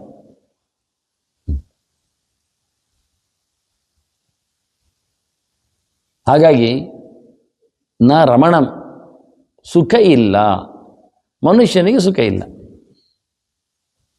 ಸ್ವಂತವಾಗಿ ಸುಖವನ್ನು ಪಡೀಲಿಕ್ಕೆ ಅವನಲ್ಲಿ ಯೋಗ್ಯತೆ ಇಲ್ಲ. ಇನ್ನೊಂದರಿಂದ ಸುಖವನ್ನು ಅರಸುವವನವನು. ದೇವರು ಸ್ವಯಂಹಿಮನಿ ಪ್ರತಿಷ್ಠಿತ ಸ್ವರ, ಅವನಿಗೆ ಬೇರೆ ಯಾರು ಬೇಡ. ನಮಗೆ ವಾಹನದಲ್ಲಿ ಸುಖ, ಅನ್ನದಲ್ಲಿ ಸುಖ, ಹಾಸಿಗೆಯಲ್ಲಿ ಸುಖ, ಮನೆಯಲ್ಲಿ ಸುಖ, ದುಡ್ಡಿನಲ್ಲಿ ಸುಖ. ನಾವು ಅರಸುವುದು. ಮನೆ ಇಲ್ಲದಿದ್ದರೆ ಬಯಲಲ್ಲಿ ಬದುಕಲಿಕ್ಕೆ ಆಗ್ತದೆ ಕೇಳ್ತಾನವ. ಅನ್ನ ಇಲ್ಲದಿದ್ದರೆ ಮಣ್ಣನ್ನು ತಿನ್ನಲಿಕ್ಕೆ ಆಗ್ತದೆ ಕೇಳ್ತಾನೆ. ದುಡ್ಡು ಇಲ್ಲದಿದ್ದರೆ ವ್ಯವಹಾರ ನಡೀತದೆ ಕೇಳ್ತಾನೆ. ಅವ್ರು ತಗೊಳ್ತಾರ, ಕಾಗದ ಕೊಟ್ಟರೆ ಅಂತ ಕೇಳ್ತಾನೆ. ಅಷ್ಟೇ ದೊಡ್ಡದು ಕತ್ತರಿಸಿ ಕಾಗದ ಕೊಡೋದು, ಕೈಯಲ್ಲಿ ಬರೆದು ಕೊಡೋದು, ಇದು 200 ಅಂತ, ಬೇಕಾದಾಗ 500 ಬರೆಯುವುದು. ಎಷ್ಟು ಕೇಳೋದು ಅವನ ಹತ್ರ? ಅವನು ಹೇಳ್ತಾನೆ 2000 ಹೇಳ್ತಾನೆ. ಹಾಗಾದರೆ ಅದಕ್ಕೆ 4 ಕೊಡೋದು. ನಡೀತದ? ಇಲ್ಲ. ಹಾಗಾಗಿ ನಮಗೆ ನಾವಾಗಿ ಸುಖವನ್ನು ಪಡೀಲಿಕ್ಕೆ ಆಗುವುದಿಲ್ಲ. ತಾಯಿ ಬೇಕು, ತೊಟ್ಟಿಲು ಬೇಕು ಮಗುವಿಗೆ, ಒಬ್ಬೊಬ್ಬರು ಒಂದು ಬೇಕು. ಅದೇ ಹೇಳಿದಲ್ಲ, ಬಾಲಸ್ತಾವತ್ತು ಕ್ರೀಡಾಸಕ್ತ ಅಂತ. ಅವನಿಗೆ ಆಡಲಿಕ್ಕೆ ಚೆಂಡು ಬೇಕು, ದೊಡ್ಡವರಿಗೆ ದೊಡ್ಡವಳು ಬೇಕು, ಮುದುಕರಿಗೆ ದಂಟೆ ಬೇಕು. ಓಲಿಲ್ಲದೆ ಬೇಡ ಅವರಿಗೆ ಅಷ್ಟೇ. ಎಲ್ಲಿಂಡು ನನ್ನದು ಕನ್ನಡಕ, ಎಲ್ಲಿಂಡು ನನ್ನದು ಕೋಲು ಕೇಳ್ತಾರೆ.